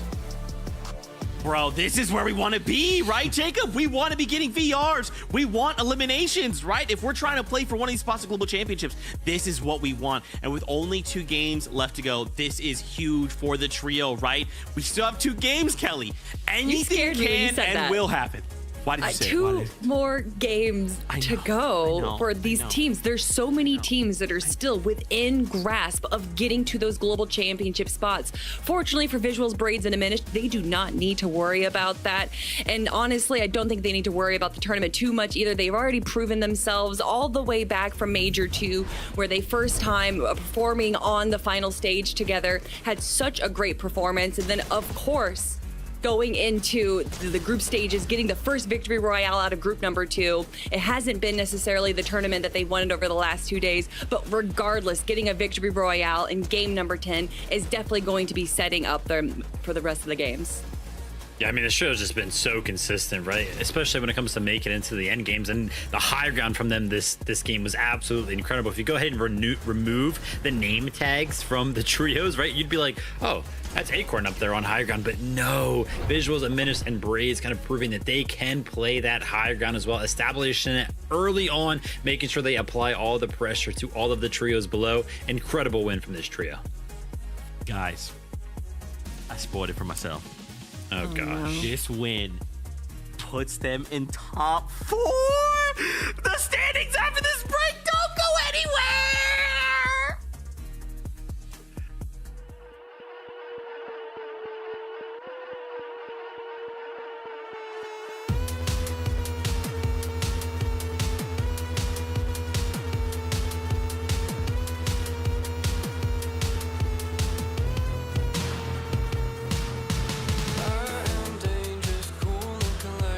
Confident with style and respect. A little bit of suppressed rage and a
Welcome back, everyone, to the FNCS. That last game, Visual, Raids, and a Menace get the victory royale. Now finding themselves in the top 4. Now, remember, they already have a qualifying spot. That's fine. We're also playing for money here, right? Them finding themselves up on the leaderboard also potentially means we could be sliding one spot further down for a potential qualifying spot. Either way, though, to take a look at these standings, guys, with 2 games left to go. Look how insanely close this is. So let's just break this up from 10 to 8th, only a 4-point difference, right? From then 8th up to 7th, now we're looking at like a bigger disparity, but then just kind of keep climbing up these standings. We've already know that like a single good game could suddenly change these entire standings. And with only 2 games left to go, guys, I'm sure every trio in this lobby is thinking the exact same thing. If I have not qualified, I need to make plays, and I need to make them right now. Especially when you're looking at those teams in 7th, 6th, 5th, and 3rd. Of course, I'm talking about our top 4 teams that are within contention of getting those global championship spots. Muzz, unfortunately, dropping down just a little bit. But if we have situations where Peterbot goes down earlier, some of our other big teams that kind of control the low and high ground in these end games, that does give one of these trios an opportunity to really climb up the leaderboard. And for the first time this weekend, Vivid, if I'm not mistaken, we actually had a little bit of a ritual solo clutch, although maybe not as many points as Colder Peterbot has gotten. Ritual still able to hold out strong when he needs to provide points for his team. Yeah, it's great to see him kind of put up that type of performance, right? Because if you take a look at the leaderboard, the difference between them and Acorn now, 39 points, right? That gap is kind of ever so slightly creeping up. And I gotta go ahead and put some importance on this game number 11 right here, right? Because if you imagine, what if that happens again, right? Peterbot, Cold, Ritual, they go down early. Acorn, Aegis, and Pollo, they go into the late game again. They get another 2nd place, and that disparity increases even more. And at that point, you only got 1 game left to go ahead and play catch up. That's not enough. So game number 11 is very, very important, not only for the championship of this major, but then also for those qualifying spots, right? When we come back to the leaderboard, paying attention to those, right? Yeah, Aviv, G Money, and Rise, they're sitting in 5th place right now, 518 points. They're 60 points ahead of Booga, Threats, and Craze, right? Booga, Threats, and Craze, they've got to have a crazy game to go ahead and keep themselves in contention. Game number 11, Zeke, it means a lot. Dude, it's so insane. But just think, and to like, you know, dig maybe a little deeper too. If any of these trios, like we're talking about just Peterbot falling, right? But if any of these trios between 3rd and 5th place fall, dude, we're gonna see going into that game 12 this be that much closer. That like the pressure is on right now, Kelly. If I'm these trios, they just have to be under such immense pressure.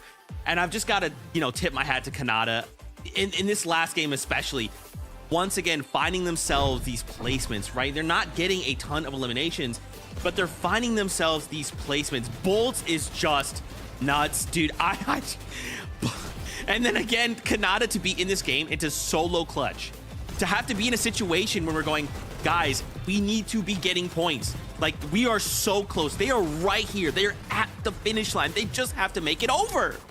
Yeah, just like for Peterbot's trio, we finally got to see Ritual pull out a solo clutch. We got to see a little bit of the same from Kanata there. Usually it's Bolts that's able to pull out the solo clutch. But regardless, when you are a top player, when you are in the top of the top for these pros, you have to be able to pull out these solo clutch moments, regardless if that's playing safe on the low ground. Maybe you even go for a solo height take like what we've seen before. But I mean, we're talking about these crazy clutch games that these teams may need.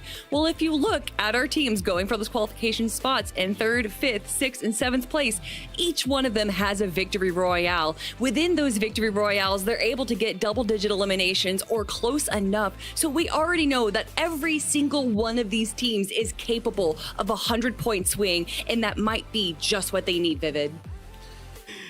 Oh, man, I don't even know what to say. Right, it kind of feels like we're going into game number 12, but I kind of hyped it up. It means so much for a lot of these trios right now. I don't even know what I want to see here, Zeke. Just crazy stuff. I do want to go ahead and give a shout out to Bolts, though, because statistically speaking, he does have the most solo points to the first 10 games with 49 himself, quickly followed up by Peterbot with 48. So those solo clutches making a huge difference on the leaderboard.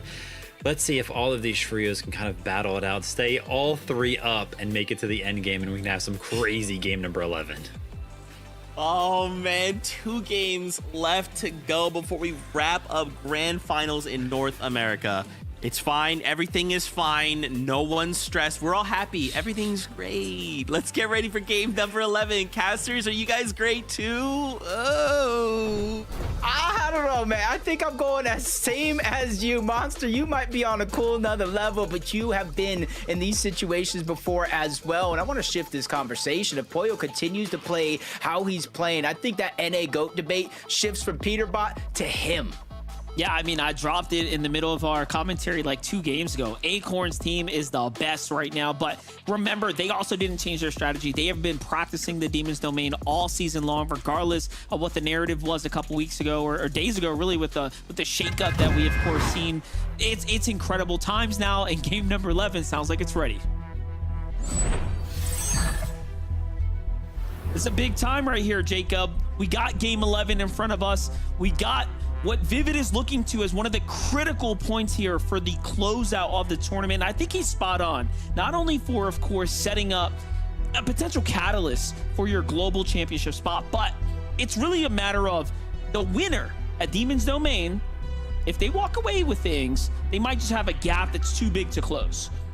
Yeah, right now it's only 39 points, and we've seen gaps like that close after one singular game, but that's when there's been a lot of games left. Game 1 over, the next one begins, 12 games throughout it all. I said it's a marathon and not a race, but at this stage in the tournament, it's turning into a little bit of a foot race overall between, I want to say, the top 3 teams in the tournament include Rapid, Kanata, and Bolts in that mix as well, because just one mistake could really change things up going into the final game of the day. Yeah, they might be 100 points away, but again, with a game buffer, they could close that gap and then be in the conversation to close out pretty strongly. Now, this is going to come at the hands of basically a mistake, right, from Cold, Ritual, Peterbot, and Acorn's trios without anything kind of interfering with how consistent they've been. It's going to be tough to ask for anything more than that, but when you start looking at the points and the way the points are being allocated right now, I mean, this is one of the few times I think we've seen Aegis, Acorn, and Pollo's team, I feel like, keep up in a way that they're keeping up right now. Like, we're talking like leading, or if not, basically neck and neck with overall eliminations, which is very hard to do when you have a Peterbot, Cold, and Ritual type trio dynamic, right? Cold and Peterbot, clearly the usual leaders with the Elim game. So I just feel like they've met their match, right? This is the first time on the region as a whole we've seen 2 such dominant trios run away and go head-to-head like this. I mean, you did ask me a question yesterday. You said, who is going to stop this team? Who is going to stop Peterbot at the incredible run he was having? I said it. I said, looking at the leaderboard, there's teams that are fighting for a global championship spot. There's teams that are out of the running in terms of the leaderboard. I said it, only man himself is Pollo, but you can include Aegis, you can include Acorn, but let's give a shout out to Aegis. 38 eliminations by himself through these 10 games so far, and it's Pollo who's on top of the damage chart, so they have spots 1 and 2 in terms of elimination and damage, firing on all cylinders. And we were just talking about Kanata's team, kind of just play it out. You don't have to do anything major, maybe average a top 8 placing. They're finding themselves in a similar spot if they could just have one more decent game here. Yeah, we need to create a graphic that has like a stat card with all of their pros and cons, and just let me see that, because we need to put everyone side by side, man. Aegis, I feel like, is just not getting the credit he's been deserving all season long, but this major in particular, he really is showing out. and as has Bolts, right? And that's what's really cool about this. We're seeing the best of the best also shine through when it kind of matters on this global stage here. But this is in setup, of course, for the global championship. I know we haven't seen the best showing from, maybe Clix's trio or even Muzz in his trio in the last game, but they are still in this conversation right now. Oh, talk about Clix and Yamzo. Look at them go right here. Taking a little fight. Yeah, it almost seems like they're playing with a little bit of emotion intact. Things haven't necessarily been going their way this tournament. They've been kind of switching up their strategy, trying to get Surge from the distance, lurking up on the teams, and overall just being aggressive. And now we're turning back to the aggressive nature. We always talk about how do you close the lead with not enough games left. You have to go on an elimination frenzy. That's one of the only ways, especially 4 points per elimination. Pollo, Agers, and Acorn doing the same thing. They know this team lands down here. This time around, they're able to take advantage. Good damage, and they're keeping them close by. Not letting them heal up, not letting them get any motion in this fight. Definitely a good set of eliminations right here. Remember, they have to make up a lot of points, right? Like 30 points might not seem like much, but that is a good amount of eliminations in a grand finals type setting. And if you can get them early, this is how you start to pad up your standings here and really give you a run for the top. But also, think about where it positions them on the map, right? Remember, we've seen this before where they start playing these outskirts and try to find themselves, kind of in the line of fire of Peterbot's team or vice versa. So for Acorn, Agers, and Pollo to start getting around, I think it makes sense, right? You got to play fast and move fast almost. Yeah, even though we kind of look at a team just kind of like, you don't want to turtle up too much. We talk about not wanting to make a mistake, but for a team like that, Peterbot, Cold, and Ritual are going to get aggressive. You know they're going to go for eliminations to try to take the win back. So only time will tell to see how this game closes out. But for Rise, Aviv, and G-Money, we always talk about those global championship spots. Only 2 up for grabs in this major on Central. Kanata, Bolts, and Rapid, 589 points. They start this game over Aviv, G-Money, and Rise, 71 points. But for them, they're in the lead over Bugha's team by about 60. Look at a quick replay right here at Superman Laser Beam once again coming into full effect there. This fight starting to come to a close here shortly. Cyclops, VLEX, HQ pushing down Zonda. Now remember, Zonda's team was fall into the hands of Acorn and stuff kind of earlier in the day, but it seems like they kind of mixed things up, but not exactly the best strategy here as they've just gotten caught off by a different trio instead.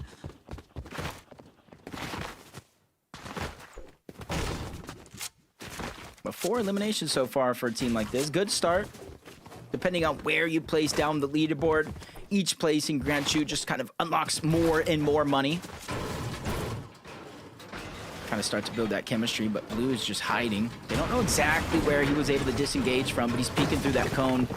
They make one wrong move. He does have the Outlaw, so he will be able to down 1 in quick succession, but it's all about that second one.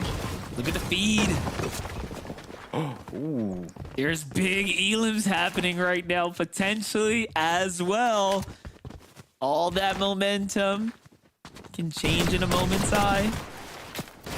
Pollo, Acorn, Agers getting active right now. Things are starting to collide here. This is a real desperate situation for a Mistform to start coming out. They're gonna have to hit the reset button here. You have Bryce's team here. This is just outside the contention of multiple trios now. I'm just looking at the map here. Everyone's kind of slowed down for a second right now. Acorn, Pollo, and Agers, what in the W key are we seeing right here? Are they trying to create such a buffer between them and the opponents? Maybe they're enabling a different strategy we haven't seen from Acorn, Pollo, and Agers so far. I feel like this is definitely a little bit more aggressive than usual. I'm thinking right now. I'm calculating. I'm like a robot. Boop, beep, boop, taking in all the information. It almost seems like they're doing that, trying to isolate eliminations as Cold. Peterbot Ritual, we saw in the feed. They were able to pick this one up on the visuals. Luckily for him, his teammates are still alive overall, but it almost looks like Acorn, Agers, and Pollo are looking for a dead side rotate. They saw the zone shift up towards the north, all the way towards the west. They know every team around their POI, all the way up towards the north, including the east side, is going to rotate on that edge. So they're trying to be quick, fast, and in a hurry. Beat all these other teams to the punch, but it seems like Cold, Peterbot, and Ritual might have that same plan because they're heading right in that direction of the first place team. No, I think they have a different plan. It's not dead side. It's let's find Acorn. There's only so many places they could be. One little false look to the right, and they would have spotted him out. I wonder if Cole or Rich was going to go ahead and do that. Peterbot's going straight for the high ground here. It's going to give them all the visibility on the teams that are fighting nearby. Launchpad's here as well to work with. There it is. Seems like they might have actually spotted something out down there. They know somebody's there, but it's kind of hard. It's a tough situation to be in. I feel like we've seen this before in group stages. How they got Brutal Boxcars uncontested. They use that rift. They're trying to get out. And that's what I was talking about with the lab. It might be hard to get in. Not as hard to get an exit, but they see exactly the direction they are moving in. So they might not try to beeline their direction right to them, but they are going to be hovering and hounding them the entire way through. I was going to say, you don't really have to, right? All you got to do is hold them out, get into the kind of their directional, rotational areas, and do what you need to do from there. But map knowledge coming through for Acorn and Aegis Pollo. They go straight to the other launch pad. They veer out even further, and look, they're just going pad to pad right now. I think spider senses are kicking in for them right now. They're like, wait, there's danger nearby. We gotta go. G-Money, Aviv, and Rise, though, still in a bit of a scuffle over there as Acorn, Aegis, and Pollo just trying to figure out how to live to see another day right now. Wait a minute. Wait a minute. You see this? You see this, right? They dropped the medallion from Demon's Domain. They know it. You are exactly right, Monster. The hairs on the back of their neck was sticking up. They got the chills. They said, nah. This just does not feel right. And this could be a bait. I wonder if this could be a bait possible play. Either way, they are thinking outside of the box here. I'm hyped. What is going on right now? He's going back for it. It's either a misplay or some 1000 IQ big brain play to see if they can beat them into walking into some of their territory. But again, there's just so much happening there, and you could tell that Peterbot Cold was on to their heels. But look at this. They lost Ritual. What happened? Oh, the tides might be turning here. Oh, the 3-2-1. The team fire enough. Smiley and Salt just get the elimination. And I would say, luckily for them, Monster, there is a reboot van just up that mountain. I think Peterbot is already gaining access to that. The biggest thing that they've lost right here is not only the time to rotate to the zone, but the Storm Surge, if any, that Rituals has. This might have put them in a peculiar situation when Storm Surge activates. Oh, man, I don't even want to know what the comms are like right now for them to just have the opportunity and then watch it slip before their fingertips. This might just be, honestly, the play that sets them all the way back. Pollo, Acorn, and Aegis likely just finding, renewed breath here as they see what's happening. And look at this, pushing right through Oliver OG's team, not because they have to, but because they want to. They can just do that. They have the momentum, they have the lead, they have the points right now, they have the buffer room to work with, and the bigger they can build this lead, the more likely they are to get themselves another championship right now. Pollo's gonna put himself, into that 5x conversation, into that GOAT best of the best on NA conversation. It's just happening here and now, right before our eyes. I'm just waiting for that montage afterwards of Pollo essentially saying, anything you can do, I can do better. You saw the stat, Pollo leading in damage with his team. They went and picked right back up their medallion as well, making sure to keep the entire loot of Demon's Domain intact, finding a couple more eliminations. And as you said, with Ritual going down, them finding more eliminations, they're putting it in a position to where, yeah, maybe Ritual Cold and Peterbot can win with an elimination, but how many eliminations? It's almost putting them in a spot where they need a historic game in order to overtake that first place spot.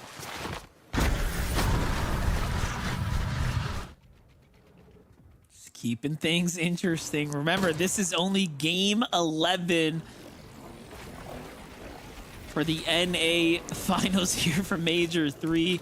Kanata, Rapid, and Bolts. We did all that conversation. We almost forgot about Rapid, Kanata, and Bolts are in the running here as well. But look, they're much more passive, right? At this pace, how are you going to close that gap? 710 points now for Aegis, Acorn, and Pollo after all the effort they've kind of put in this round. It's just getting further and further away. Yeah, you can see them just continuing to trade shots for the mountain ranges. On the other side, though, have not been able to get Peterbot back on up just yet. Cold, even though it is relatively early, one tick zone, only has the one med kit. It does look like that team is following him. I'm wondering if he kind of drew them out away from the attention of Peterbot and Ritual, because you see them over towards Canyon's Crossing, nowhere in sight. So far, you see him on the bottom of the mini-map trying to make their appearance, but he is getting pushed by an entire trio. Cold is going to have to do cold things here. Oh, yeah. This is going to be a tough spot to be in. But we've seen Cold already kind of playing in peak form. And you know what? I think he could do it again, but he's playing smart, taking his time here. It only takes one to be well out of place for him to go and initiate something huge there, and that's a bad edit. He's going to give away a spot. He's going to call for backup, but he gets coned up. Look how quickly he pieces him and finishes him off there. And look at that. Aaron's also lit up too, so... Oh, no. Did you forget a wall, son? That's a huge problem, and Cold is here to just do what he does. Already working around the outskirts. Just a matter of time. Misform, baiting, buying more room, Siphon to kick in, finishes off the teammates just because, and now here comes Ritual to back him up, and then they finish it off. My gosh. I didn't mean it. I didn't mean for him to do cold things. I know seasons ago I said he has ice in his veins. They call him cold for a reason, and that reason continues to exist. And that's just amazing right now, because Cold, we saw him clutch up in earlier games for that top 3 to keep things close, and he does it here again, because we know Aegis, Acorn, and Pollo have been going on an elimination frenzy from the south to the western parts of the map, picking up these key points, picking up these refreshes as well, keeping themselves healthy. This is just excellence at its finest. It's Rise of VFG money. They get the down onto Booga. And that's a big down for multiple reasons, not just the points, because that's the global championship qualifying race and the team that's on their heels. Down one goes. Visuals just ticking away. Is there even going to be enough time for the next one to go through? I don't think so. Wait, he had a big hit. Oh, so close yet so far.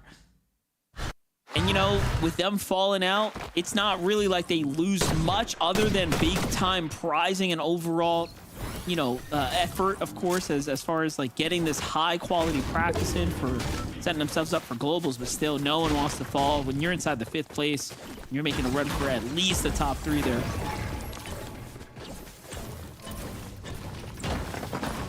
Less than 50 points now. Even though they've been slowed down just a little bit, I know they're going to be looking for key opportunities to continue to try to pick up the pace in terms of eliminations. Even Shadow is doing the same thing. Him, Muzz, and Sphinx are still in that hunt. They started this game with 435 points. I want to say around 80 or so points out of reach of that 2nd global championship spot. And with Muzz down, that puts a lot of pressure on Shadow and Sphinx. Not in terms of damage and Storm Surge, but to get their full trio up. They are on the clock right now, 5th zone, 24 seconds until it officially closes. I will say the silver lining got to be in this situation is there are multiple reboats towards the backside of zone, both on their left and their north side of their original drop spot. So as long as they have some mobility, it shouldn't take too long to get the reboot if they have his card. Yeah, they're not out of it just yet, but I mean, it just seems like things have been going downhill since that Victory Royale. 28 plays, 12 plays, which is, you know, pretty big end game, but you're missing out on the bulk of the points. So it's been pretty tough for Sphinx and Shadow to find their footing. Let's see if they can kind of turn things around right now, but one thing's for certain, they got to make it, I was going to say, make a move fast. Depending on how long they've been in the storm too, though, you got to think about it, Jacob. They might actually catch sickness because, you know, once around zone 7 turns in, if you haven't exited, I mean, that's it. You're cooked. Yeah, it's just unfortunate too right here. I'm not sure if he was able to get the reboot card or not, but Shadow, Sphinx forced to go 2 separate directions. And it's Sphinx who's drawing the attention of Neko, Zavi, and Liam, just hoping and praying that he can get Muzz back on up, and then eventually if he goes down, they can move on over and get his card. But as we tune in, Cole, he did get another elimination onto Broken, bringing their team total to 6, and this is exactly how it happened, Monster. Yeah, you like hanging out in a surge base? Let's just see what happens when these guys start to target you. And then they initiate the fight. Yeah, they're kind of coming up. Looking for a couple more points here. Why not? Take a stab at it. No Ewan for Peterbot just yet. Give it a second though. G Money, Aviv, Rise. pressure starting to build here. The real question is, will they crack? Aviv ends up falling now. Rise super hurt. Medmis has to come out here. This is, of course, going to be a tell to the rest of the lobby, but at least it gets it recovered. Look at that mini-map. My gosh. That's a problem for everyone here at the Shavs. Yeah, all the teams that were thinking it was going to continue to pull towards the north are now having to try to make their way in, which makes that side of the zone pretty congested. You see it going down all the way towards the western edge, even a little bit towards the north as Rise, G-Money, they're able to get healthy there in that situation, but you can see a huge loss in their resources overall. They're a team that is inside of that global championship qualifying bubble, and with 2 games left, hoping to keep that intact with or without Aviv by their side. They know they got to get that job done. Acorn, Pollo, Agers, even though they got to rotate, they knew that team was above, and Acorn just peeking through the cone. Vital information for him and his team as they go ahead and extend their position before rotating to zone.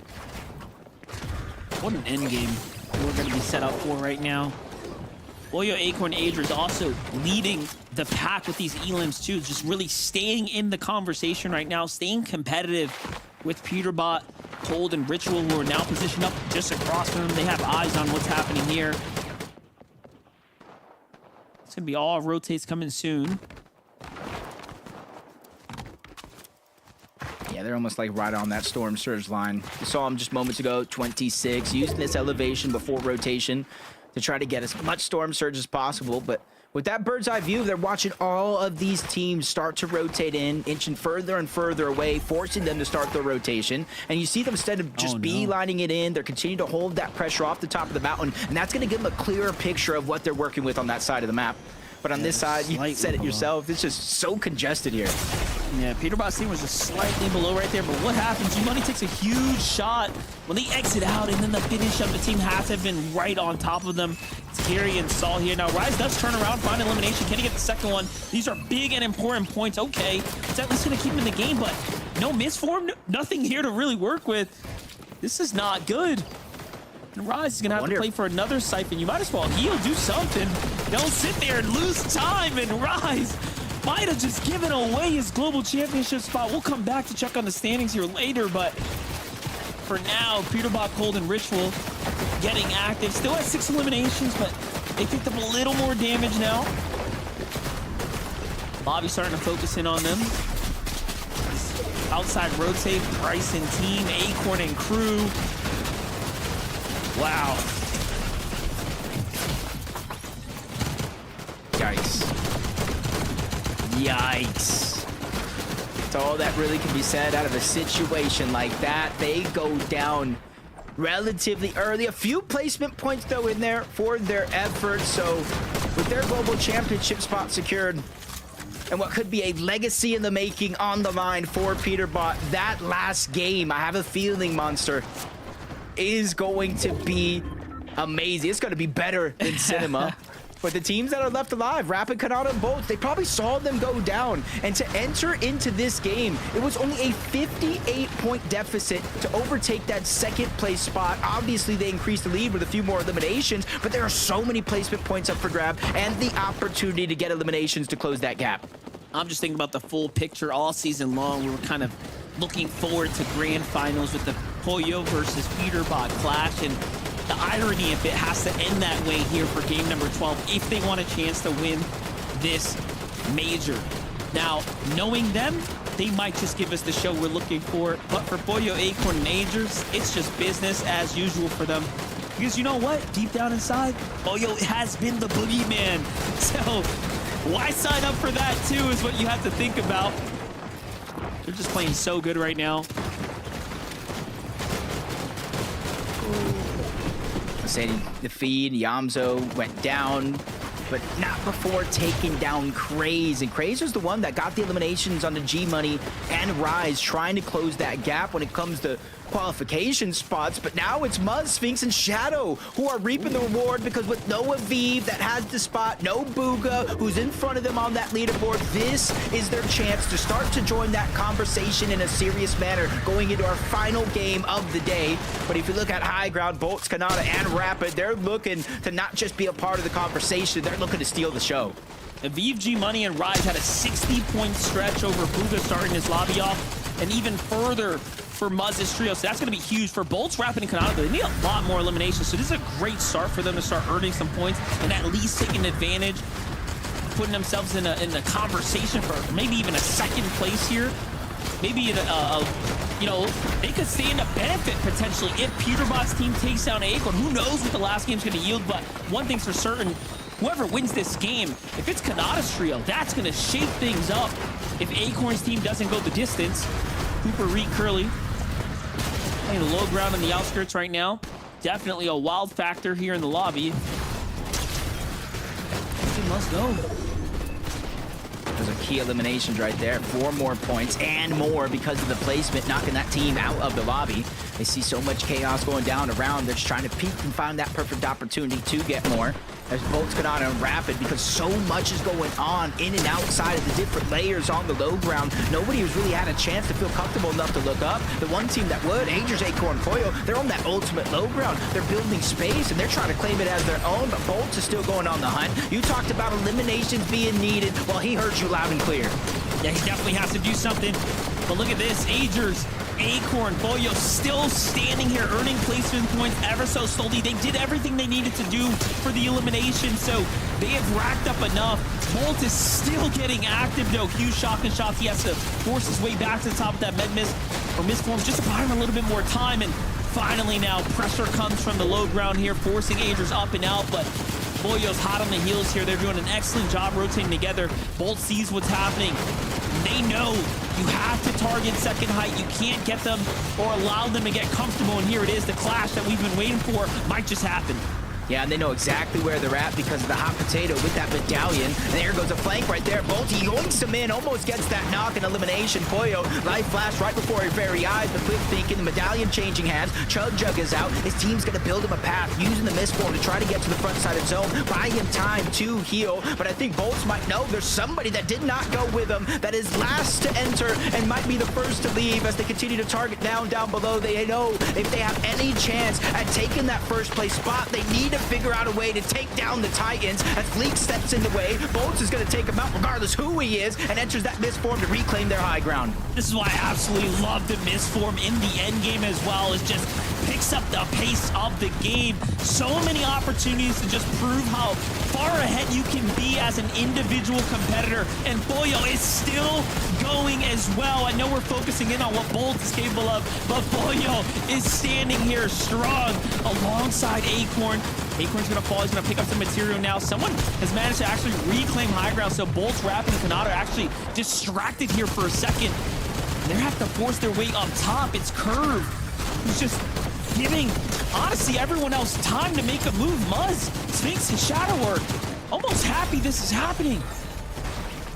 Pollo's just buying time. He knows Acorn's going in, trying to be a little bit of disruptor, but he goes down with his last med kit in his inventory. He's forced to use the misform to go in. Sliver of HP remaining, instantly deleted by Kanata, Bolt, and Rapid, but will that have been too late? Now they end up in a 3v3 situation, everything to fight for. Each team trading off downs each. Shadow's by himself, but he gets taken out. The Siphon is going to come into play for Bolts, buying him just a little bit extra time, maybe even more, as Muzz goes down as well, but Shadow has created such distance away. He goes back up, knows Kanata's playing the heal off. Smart play by Bolts here. He doesn't want to give away that Siphon for free, and it works out perfectly. Kanata, Bolts, and Rapid storm through game 11 and take it by force.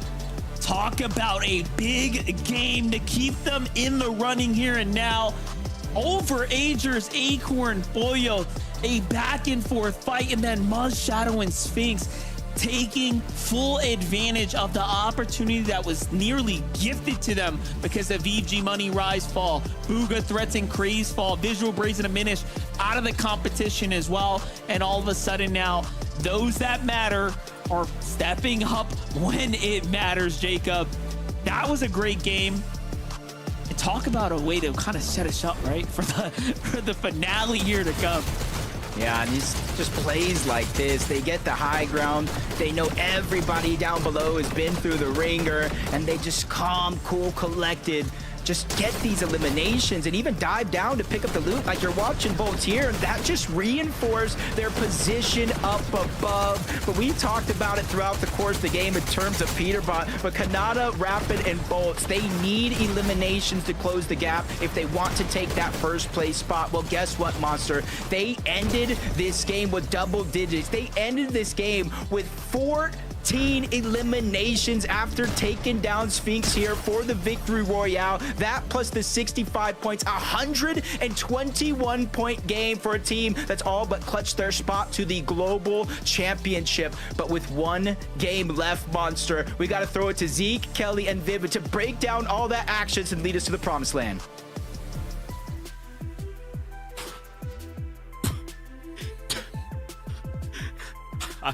Production, I'm so sorry. I need the highlights of those final few moments of that game. Oh my gosh, 14 elim victory royale, and essentially the tail end of the competition. Oh man, I spoiled myself on the standings too.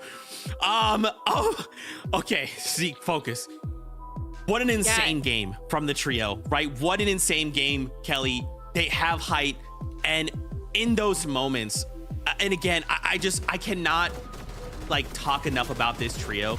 Again, pressure is on. We're trying to qualify, and Kanata's not thinking, I just want to qualify. I want to win. Bolt is right there with him. Rapid there to support beat after beat. I'm blown away. I'm at a loss for words. It's crazy. I mean, after yesterday's games where we saw Muzz get 13 eliminations, I was like, there's no way we're going to see anyone get any more than that. Even Peterbot has peaked out at 11 eliminations, but to get 14 elims in the 11th game of the final grand finals of the season, I can only imagine how loud that dig house was. Kanata yelling at the top of his lungs, and with Bolts, Rapid, and Kanata playing exactly like how they like to play. This was their game to win, and they did it with flying colors. Yeah, I mean, Bolt's just playing on the edge of danger at every single waking moment, right? Constantly dropping down, of course, the misform to kind of back up that type of play style, but just making sure that he and his trio had enough materials to kind of hold that high ground, apply enough pressure. The amount of times we kind of saw him dip down, pick up some of those mats, fly back up, make sure his trio was healthy, and then at the very last moment as well, Jacob kind of called it out, kind of using the misform, returning back to Kanata, dropping the misform so Kanata had that little bit of an extra boost in the heal of if he ended up needing it. Oh, just crazy stuff happening on NA. Game number 11. I told you it was going to set us up big for game number 12. Oh, dude, the tech, that's what blows me away. Bro, just think in the moment, you're like, I have a misform. It has 2 charges. You could, if he just used both to try and find that player, find Sphinx, track him down, I would be like, yeah. He misforms up to Kanata and drops him the final charge. To just think about the implication. Kanata's like, oh shoot, something's wrong, misform. Gotta go find some, you giving me time to go look. Oh my gosh, Bolts, you're nuts. Okay. I love Fortnite. We're gonna go to a break. Yeah.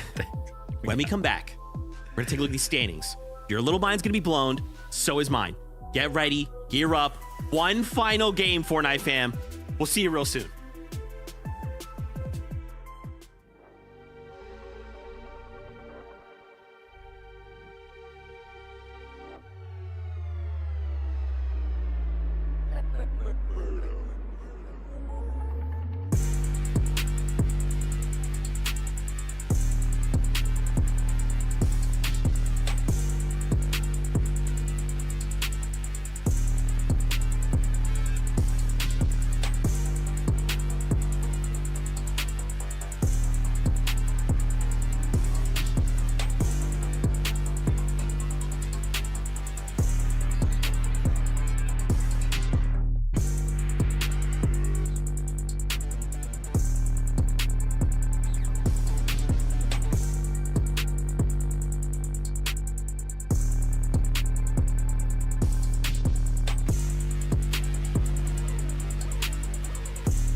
Welcome back. I've been sitting here trying to contain myself. It is great to see you you. Welcome haven't. back to the FNCS. I have not.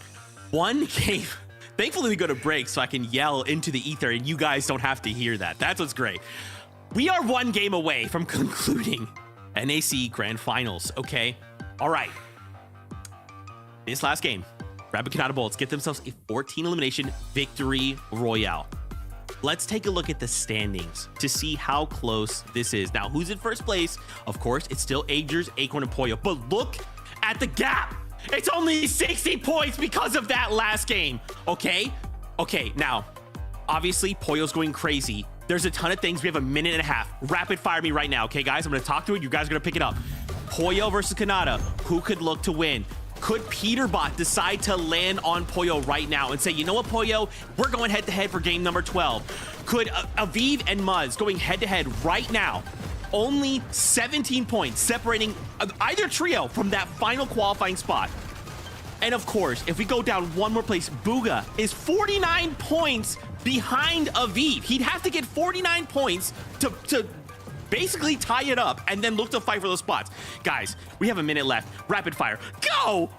There is already so much that has happened over the last 2 days, over the last 11 games, where players have changed up their drop spots, changed up how they're playing the game, and made those little differences. And honestly, right now, I think that's what we're going to be seeing. And those little differences could be a drop spot change. But are you going to make that risk? It's high risk, high reward. Peterbot going over to Pollo, landing on Demon's Domain to have this final argument of who is better, who can win the off-spawn fight. And what better way to do it than the final game of Grand Finals? But is it too little too late? I don't know. Just a couple of games ago, we were at 1 point difference between Acorn Trio and Peterbot's Trio, and now it's completely flipped the script, right? Acorn now being chased down by Canada. Canada went ahead and posted on socials. He was like, it all comes down to the last game. What comes down to the last game, Canada? The only thing you could possibly be playing for in the last game, because obviously you're already qualified to globals with this great 710 points that you've gone ahead and put up. The only thing you could be playing for right now in the last game is the win. Canada wants to win as well. What is he going to have to do, Zeke? I've got no idea. I don't know. I don't know. Do you understand where we're at? Do you understand why I'm losing my mind? Because there's so many things happening here in NA. We are here at the tail end of the competition. This is it. This is the finish line. We are watching all of this unfold before our very eyes. One final game. Fortnite fam, lock in, okay? For any of these trios, right? Pollo's trio, Canada, Peterbot, Aviv, Muzz, Booga, any of these trios could either play for the win or play to qualify for the global championships. This is it. The last ride. Casters, take it away. Monster, I feel right now coming into this game 12 that these players are the gladiators in the arena, and I'm looking out in the distance watching everybody at home, and I got one question: are you guys not entertained? And that entertainment continues because the final game of the tournament starts now. Game 12 has arrived, and we have ourselves that 3-horse race that we were waiting for. And talk about a better time to make it happen here and now, with Rapid, Canada, and Bolts hoisting themselves straight into the competition. But you know what? Agers, Acorn, and Pollo, my gosh, talk about absolute masterclass performance so far here. Just perfect execution day in, day out, and we are gonna get what we want to see go down here. Ring that bell, ding, ding, ding. Let the match begin. All season long, watching on Aussie's stream, 30-something, all for this fight here. Cole gets the gun. He's able to chase Acorn around, who has absolutely nothing. Agers gets one for himself. But him, he's gonna fall. Peterbot and Ritual are the last two alive in a situation that they can revive Cole, leaving Acorn all by himself. Just like that, the tables change with a pickaxe and a swing. The support system comes through for Peterbot, Ritual, Cold, and Acorn. You can run, but buddy, I don't think you're going to be able to hide for much longer. They're making sure they have no odds at losing this one, and Acorn is just hiding out here down in the low ground. I think something's going to happen here that's going to give away his position here, but it looks like the real kings of the Demon's Domain will be Peterbot, Cold, and Ritual. Oh my gosh, and already you see that lead be diminished in this one game. Peterbot takes matters into his own hands, is able to drop the first, get the elimination onto Agers, who was the difference maker with the weapons, save Cold, and take down Acorn. This is exactly what we wanted coming into Major 3, and I hope everybody is happy because we got that treat. I absolutely hate that I was grinning just ear to ear watching this all go down because Agers, Acorn, and Pollo were so deserving, but at the same time, it just makes you wonder, what can you do to stop Ritual Cold and Peterbot? It's like when they want something done, you have never seen a team in Fortnite's history just go out and take it, right? And they're doing it here. And like you said, the point gap now starts to shrink for Rapid, Kanata, and Bolts to have a chance to race to the finish line. They really genuinely do. Ritual Cold and Peterbot, that might be the momentum and honestly the mood shift that they've been looking for, because the last couple games, Jacob, we have had a somewhat out of the ordinary performance from them, right? You know, 14, 15, that's not usual. Just looking right now at the points, a 30-point deficit to second place right now. And with those eliminations, they already dropped it down to, I think, 18 points to behind Kanata, Rapid, and Bolts. But you know, I know, everybody at home knows who's had their eyes peeled off Fortnite competitive. He's not fighting for second place, so he has to do one of two things. Drop an historic elimination game to not only take the spot over Acorn, Agers, and Pollo, but pass Rapid, Kanata, and Bolts if they don't go down, or they're going to have to go on another hunt. They're going to have to figure out where Rapid, Kanata, and Bolts are at, take them down, and finish off this game with a win over the game. Yeah, none of those are easy asks, right? You got to go across this entire map. You have to be deadly accurate now. And, you know, again, yesterday we talked a lot about this. There's contingency plans for teams like Acorn and company, all right? They've been planning this the entire year, but not necessarily a contingency plan for, well, what happens when Kanata's up there? What happens when G Money Rise and Aviv are running things, right? Like, these are just, you know, unforeseen circumstances. And, you know, this last game really is going to be up for surprise. But we know for certain that Kanata, Bolts, and Rapid surely have downloaded what just happened. It's all starting to process here and now. And we're going to get to see if they can actually perform under pressure when it matters most. I know Bolts has been here before, Kanata and Rapid as well. However, it's been a while, right? It's been a while since you had this opportunity unfold here. I just want to take this moment to say congratulations, though, before this one ends, for Kanata reaching his 28th consecutive FNCS finals. His point lead is so far ahead. You know, he has that one locked in, which kind of leaves only one more spot up for grabs. And you're looking at other teams when you light down that leaderboard. Aviv, G Money Rise, Muzz, Shadow, Sphinx, Booga, Threats, and Craze would be those top three teams to look at. Uh-oh. Uh-oh. The lurk, the sneak, Magma's gonna be first, box to box, already Bolts is there, trying to chase down. That could be another elimination if they get this other wipe. This is 12 more points. They're going for the win here. I like this. This is exactly what they need, because if you don't, you know what's gonna happen. Everyone that's right behind you are gonna start running their way on up. Kanata, Bolts, Rapid, playing as sharp as ever. Front side, Kanata kind of leading the charge here, really showing us just how mechanical he is. Don't forget what he's capable of. Yeah, he might have put that IGL hat on for quite some time, but there's a reason he made it to the top. It was off of his mechanical skills here.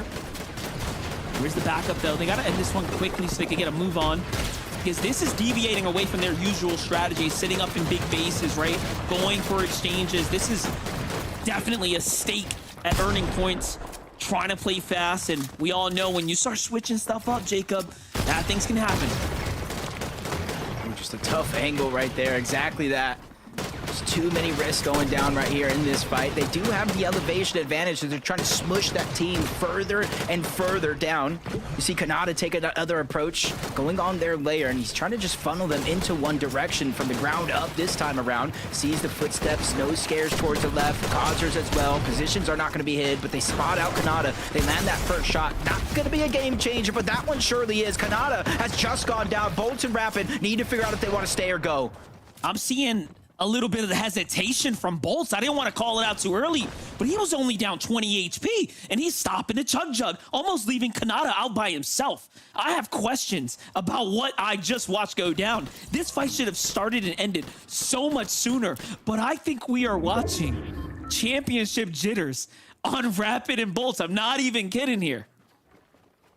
That could quite well be a possibility because we have not seen this in 12 games so far. This is the first time they're just keying over from Crime City, knowing that, honestly, you can't just expect these players to have a bad game. The only reason why Agers, Acorn, and Pollo are even down is because of contested fight versus one of the other grade teams on the region. So they're trying to just keep as much control underneath their own hands as possible. Unfortunately, Kanata goes down. Bolts immediately uses that launch pad to disengage, but because he did that, Rapid stayed, and that full team is leaving. And so Rapid will have a chance to get the reboot card. This is not the last we've seen of this full trio. Crazy to think they get to count their lucky stars, you know, to just kind of stay in the running right now. Because if it was any other team, they might have just finished the fight. They might have actually had just enough awareness to recognize, wait, there's still one player left. We actually have this. But neither here nor there. These are the cards we've been dealt. We get to see it continue to go down. Damage, we know for sure they're going to be way behind on that. So this is only looking better and better for Peterbot, Cold, and Ritual. And by the way, I guess we can solidify here. Well, I guess we can't say for certain yet if Pollo won't be the 5X, but so far, so good for Peterbot, Cold, and Ritual. And they're literally getting everything this game. They got Demon's Domain. They got the off-spawn eliminations. They got the Spire. Island spawning, or could in theory spawn right there, but I think it is going to go towards the north, so not just yet. Not everything quite yet, but you know what they want. They usually get. Taking control over this lobby right now, floating around Foxy Floodgates. There is different amount of rotation here that's naturally in the form of a launch pad. Just trying to wait and see where this next zone goes. I do believe it is going to continue to pull towards the north side of the map. The Rise, Aviv, and G-Money, they are currently in second place when it comes to that global championship spot, and they're not trying to lose control of their own destiny. Great elimination onto Noxy. That brings them from about a 17-point lead to 21. It's a big deal. Muzz's team is close, but the more G-Money's team starts to break away, the better.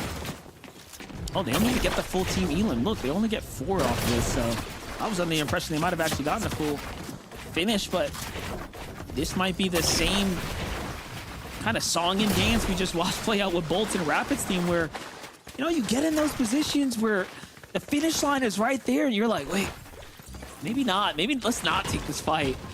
You do something a little different. You play a little more passive.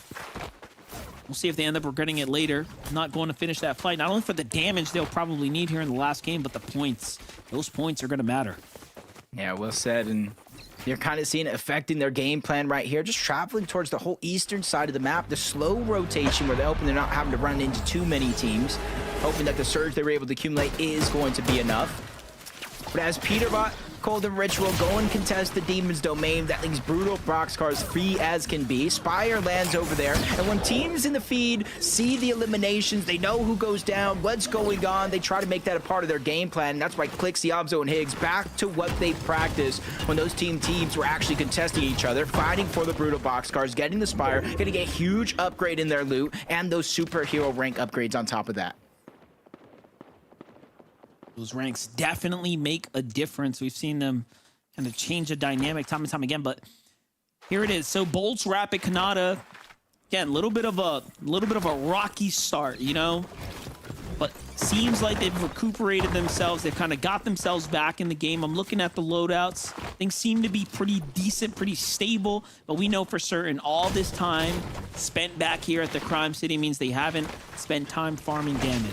And that's going to have implications here in the coming moments. It may not right now because it's the last game, so things are moving a little quickly, but it will end up coming around eventually. Yeah, I feel like this tournament's been a game of inches for a lot of these top teams here, playing for the competition. They're also losing a lot of information and priority towards the front side of the zone because they're not seeing all these teams pick their spots because they're so far back behind the curve of what they hope to go up until this point. Booga Craze and Threats, another team on the heels of a global championship slots. And so far, they've made it a focus for them to rotate out of Utopia and go as quick to the north side as possible. So that way they can get their position and worry about Surge as a secondary as opposed to first like they normally do. Yeah, I'm just continuously glancing at that standing, just trying to see who's where, how far do some teams have to go, how consistent have they been, is this a good day, is it a rough day for Booga, Craze, and Threats? They haven't really got to touch that end game, not in the way that we've kind of seen them do in day number 1, where they were breaking top 5 regularly, and they did have a victory royale. So far, though, Muzz, Sphinx, and Shadow trying to do the same. They just came off that second place. They got that first place win. Have they managed to break that mid-game curse they've been battling with so far? If any game is going to be the game to kind of break it, is going to be this one, where they get a favored zone towards the north side of the map this time around. And battling through so many different trials and tribulations throughout this tournament. They're putting themselves in the best position, but so is this team here. Rise, G-Minion, and V. Very, very similar road. Contested one time, non-contested, contested, uncontested. The mind games teams are playing on them, but for them to be able to hold tough throughout each and every one of these moments, putting themselves honestly in the right spot, inside of that bubble when it comes to the second and final spot for Globals, as Bolts, Kanata, Rapid once again find themselves in a tough spot at the edge of the zone. That's Golden, that's Mason, and that's Chimp as well, rotating right in front, and then a whole nother trio trying to beat him to the punch. And this is what we were talking about, Monster, when we're saying going down early. Even if you're able to get that healthy reboot, you lose a lot.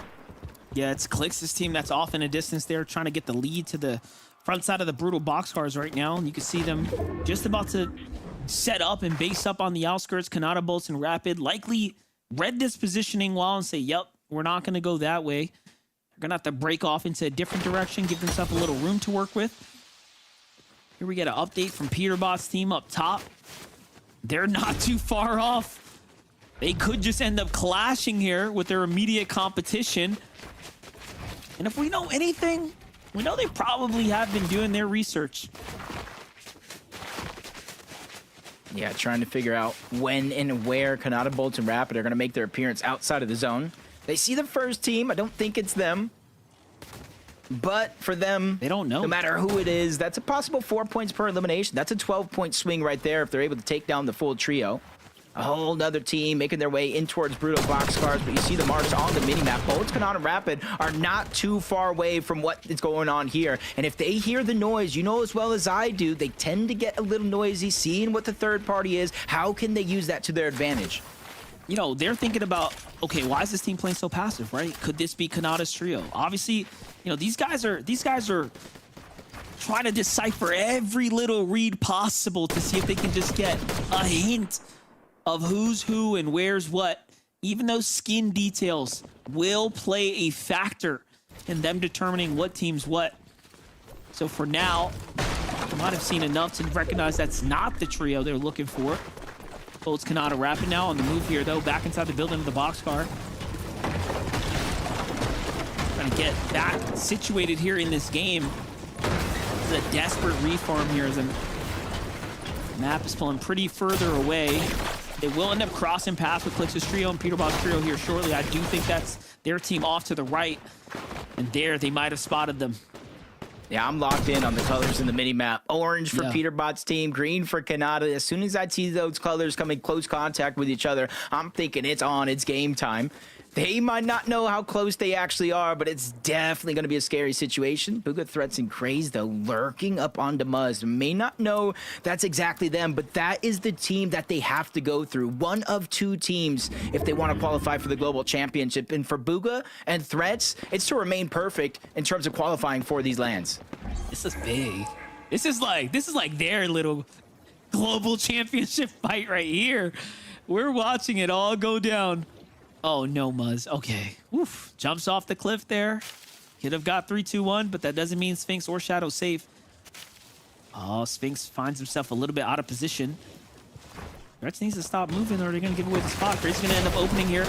There it is. They initiate, but they miss. Sphinx reacts super fast. Luckily, he had dashes on standby, and he backs off. fight happening right here. Below the threshold for Kanata, Bolts, and Rapid, they haven't done enough. And that's all because of that kind of slow start they had, that initial knock onto them. They will be forced to take this fight right now. Yeah, they changed things up so much. It's not exactly the change they were looking for. 100 damage below, one well-placed shot could change things up. But right in front of them, that's Golden. That's Mason in their trio on the other side. This is where it gets tricky because now the lobby is starting to gain notice. They're starting to focus their attention in this direction. 284 below. They're falling further and further. This is the recipe for Peterbot Cold and Ritual success, but it's not going to come without a fight. Kanata makes his way in. He gets the knock onto one, but he immediately goes down, and they're not even above the damage threshold. Another one's going to fall. Rapid is out. It's all up to both by himself, and it's Peterbot Cold and Ritual. They're the ones shooting on over, and they get eliminated. Now this is just a one-horse race. Of course, it's Peterbot Cold and Ritual there to answer the call when it matters. And now all they have to do is ride their way to an end game and earn 80 more points. Now, that is not easy, though. Let's make this very clear. This is a big game they're going to need to put up still if they want to be the champions. Agers, Aquin, and Pollo do have an opportunity to still hold the line here. They just need, mathematically, the quickest math, they just need one elimination and a win. One more elimination and a win. Obviously, they can close it with even more eliminations there, but it's Peterbot, it's Cold and Ritual. What they have been doing so far, I feel like not very many players can say they can do that exact same thing, and the ones that say they can are probably out of this lobby already. G-Money, Rise, and Aviv, they're realizing what's going on around the lobby. Timing is of the essence. Eliminations are being taken away, and they're almost 500 damage above the threshold. What is this last game? Yeah, they have a long way to go. They need to finish this whole entire team, get the wipe here. And he's only got 21 builds, so this is much more than just a fight. Peterbot, Cold, and Ritual, though, pressure coming in as well for them. They have face-checked the Yamso. Clix and Higgs' trio here on the side. And now Peterbot, Cold, and Ritual do have a track record. They have a historical record. They love to win the last game on these major type tournaments. So I'll keep them in the running here for now. But Aviv, G-Money, and Rise do fall there on the picture-in-picture. And just like that, their spot's now up for grab for Muzz, Shadow, and Sphinx to potentially overthrow. Or Bugha, Threats, and Craze to jump even higher. My man Levin on EU is probably saying this right now. Cinema. This is cinema at its finest. Aviv and them 546 points. I don't know what they're currently at, but starting this game, Muzz was at 521. Starting this game, Bugha was at 489 points. This is truly coming down to the wire. A mere elimination, a placement point could play the difference in somebody's FNCS continuing and somebody having to sit at home and watch it all with us. And this is crazy because it's an end game on the top of a mountain, right? So naturally, it's going to favor the teams that get there early. Peterbot's team just literally positioned up on top of one of those predetermined bases that was already up there. So they're actually setting themselves up for the victory condition. I think they're noticing all they need to do is get these points. Look, they marked out Taki's base. They could either go for the fight, try to secure the Elans, or play it nice, slow, and steady, but give it a second. Yamso, Clix, Higgs, just keeping us entertained here and now on the edge of the mountain here, fighting their way through Curly's trio. They're going to find Cooper there. Just a little bit of an offset as they push off Reet and team. Much better position than they're in some of the previous games. 500 plus damage above the threshold for them. Just trying to close out strong. They realized what happened this FNCS, but they already have their global championship spot secured. So for them, it's about finishing strong and go next. They got the global championship in their lines of sight for now, but still a comeback is needed. Peterbot, Cold, and Ritual, 3 eliminations, 500 damage above, and you can kind of see it right there in the mini-map. I know there's a marker and a bunch of other players in the way, but they have pulled zone as well. This is it. Here comes the breakout. Here comes the pressure. They have the zone. The stars are lining up. And they say fortune favors the bold. They have been just that all day long, all weekend long, challenging their immediate competitors. really trying to take fate into their own hands right now. The combination of a few things are starting to happen here. The zone's not going to be forgiving to anyone here. It's going to start pushing its way off the mountain down towards the lake. And that's going to mean you need a lot of material. This is going to be a matter of, can you go the distance? Do you have the stamina? This is a marathon, not a race here in these types of end games, but for Ritual, Cold, and Peterbot, they have options. It's not going to be easy, though.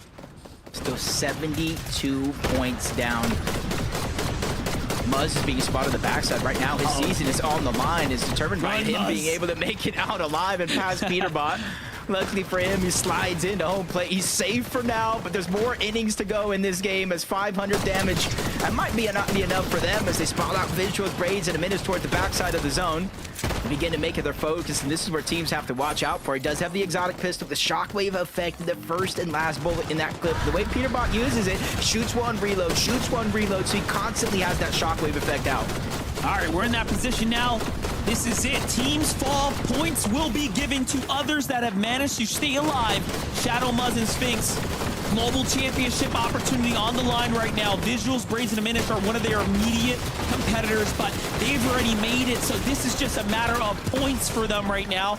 Minish, Braids, Visuals, kind of on the edge of the zone here. It's going to push back over the mountain. This is really good for Peterbot and Ritual right now. That gives them a lot of time to go in and work with it. But there's so much congestion beneath them. Look, there's no real opportunity available to them yet for eliminations. Finally now, everyone kind of has to come out of those burrow shells. They have a chance here to earn some points. 704 placement points continuing to move in. Visuals gets one on the vert. Blue goes down, Sonetto as well. We talk about the prize money, and that's exactly what some of these players down below, every elimination, every placing could be 1,000, 2,000, 3,000, 10,000 more dollars in their pockets, but they just have to continue to survive through that chaos that's down below. Meanwhile, they're up above, unchallenged. You talked about the different elevation change that's going on with this zone. Nobody's really going to get a chance to look up, but Muzz, Shadow, and Sphinx, they claim another elimination. Only their second of the game, but slow and steady wins the race. This is it. This is very good for them right now. That's going to keep them competitive here. Ritual's going to play to the front side now. Peterbot's starting to work his way down. They're starting to gas out of material. They need a refresher yesterday. This is starting to slow down for them. Now notice Peterbot is reloading to force the shockwave damage shots off of these teams here to give them all that distance. Plenty of options here. Muzz starting to open up the edits too. Peterbot still dropping down. Muzz just trying to put fire down from above, but they get sidelined. Down goes Sphinx. Muzz forced outside of the zone. No miss for him, so he's going to go down as well. Shadow, I don't know how much pressure you faced in your life, but it does one or two things. Pressure either bursts pipes or makes diamonds. Now is your chance to shine bright like one. Wait a second, Peterbot just hit himself back into the storm on accident. They're running low on material. This is the first time in a long time we've seen them not earn any points this late into an endgame. They might not have enough. They need to win the game and get a single elim or get a lot of elims. And right now, we're not seeing elims add up. This verticality is working against them. King, PH, Jin, and Phaser take the high ground. Iamso is going up to give us a win for a finish as well. Peterbot shockwaving them all off of high ground, said, nah. You can hold it for now. Keep my C-Mord because the king is coming back to take his throne. This team doesn't want to take part in just another FNCS monster. They want to take over this FNCS. Prove a point. Claim his 6th FNCS championship, and right now they're well on their way up the mountain. It's claiming so many players down below, forcing them into the first order base where there might not necessarily be an exit. Shadow, he goes down. At least he made inside of the top 8, but where does he land on that leaderboard? Listen, I'm seeing a lot of placement points and not a lot of elims up top. Cold, Ritual, Peterbot still haven't been gifted. And what do you think about this? A 3v3, Clix, Iamso, Higgs looking to get revenge here. They got taken out before. Can they stand through the power that Cold, Ritual, and Peterbot are laying down here? But no, they run away. Potentially to be, again, not found for elims here. Not by this team, at least.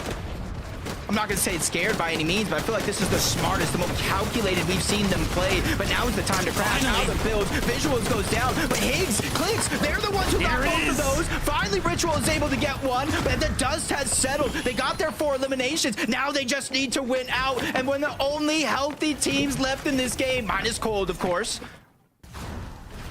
Got a Menace here in the mid ground. Clicks the Iamzo. Iamzo going up for height, just kind of baiting here. But Cold is very, very weak.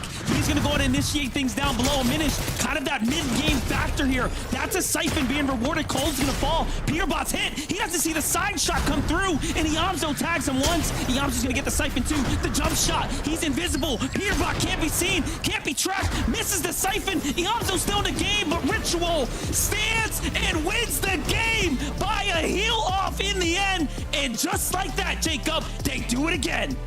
Oh my God, Peterbot, Cold, and Ritual. And what they can agree as probably one of the hardest fought FNCSs of their career. I cannot believe what we have just witnessed. They realized where they were at in terms of the leaderboard. They realized who was in their path, and one by one, they took down first place. They took down second place. I know I called a point estimate, but now I'm even able to second guess it, Monster, because did they do it? Did they complete history? Even now, I'm starting to doubt myself. I mean, when you end the tournament with a win like that, and the elims start to add up, it has to feel like it was enough. But only time will tell. Game 12, one thing's for certain, Ritual, Cold, Peterbot has solidified themselves once again as one of the most legendary trios NA has ever seen, Jacob. My, I just couldn't believe it. I know we talked about that threshold for them to win, but what was the point difference? So many times, Monster, we've seen teams talk about taking it into their own hands. They just did it. But that's going to do it for myself and one of the greatest commentators ever, Monster D-Face for Major 3. Next stop is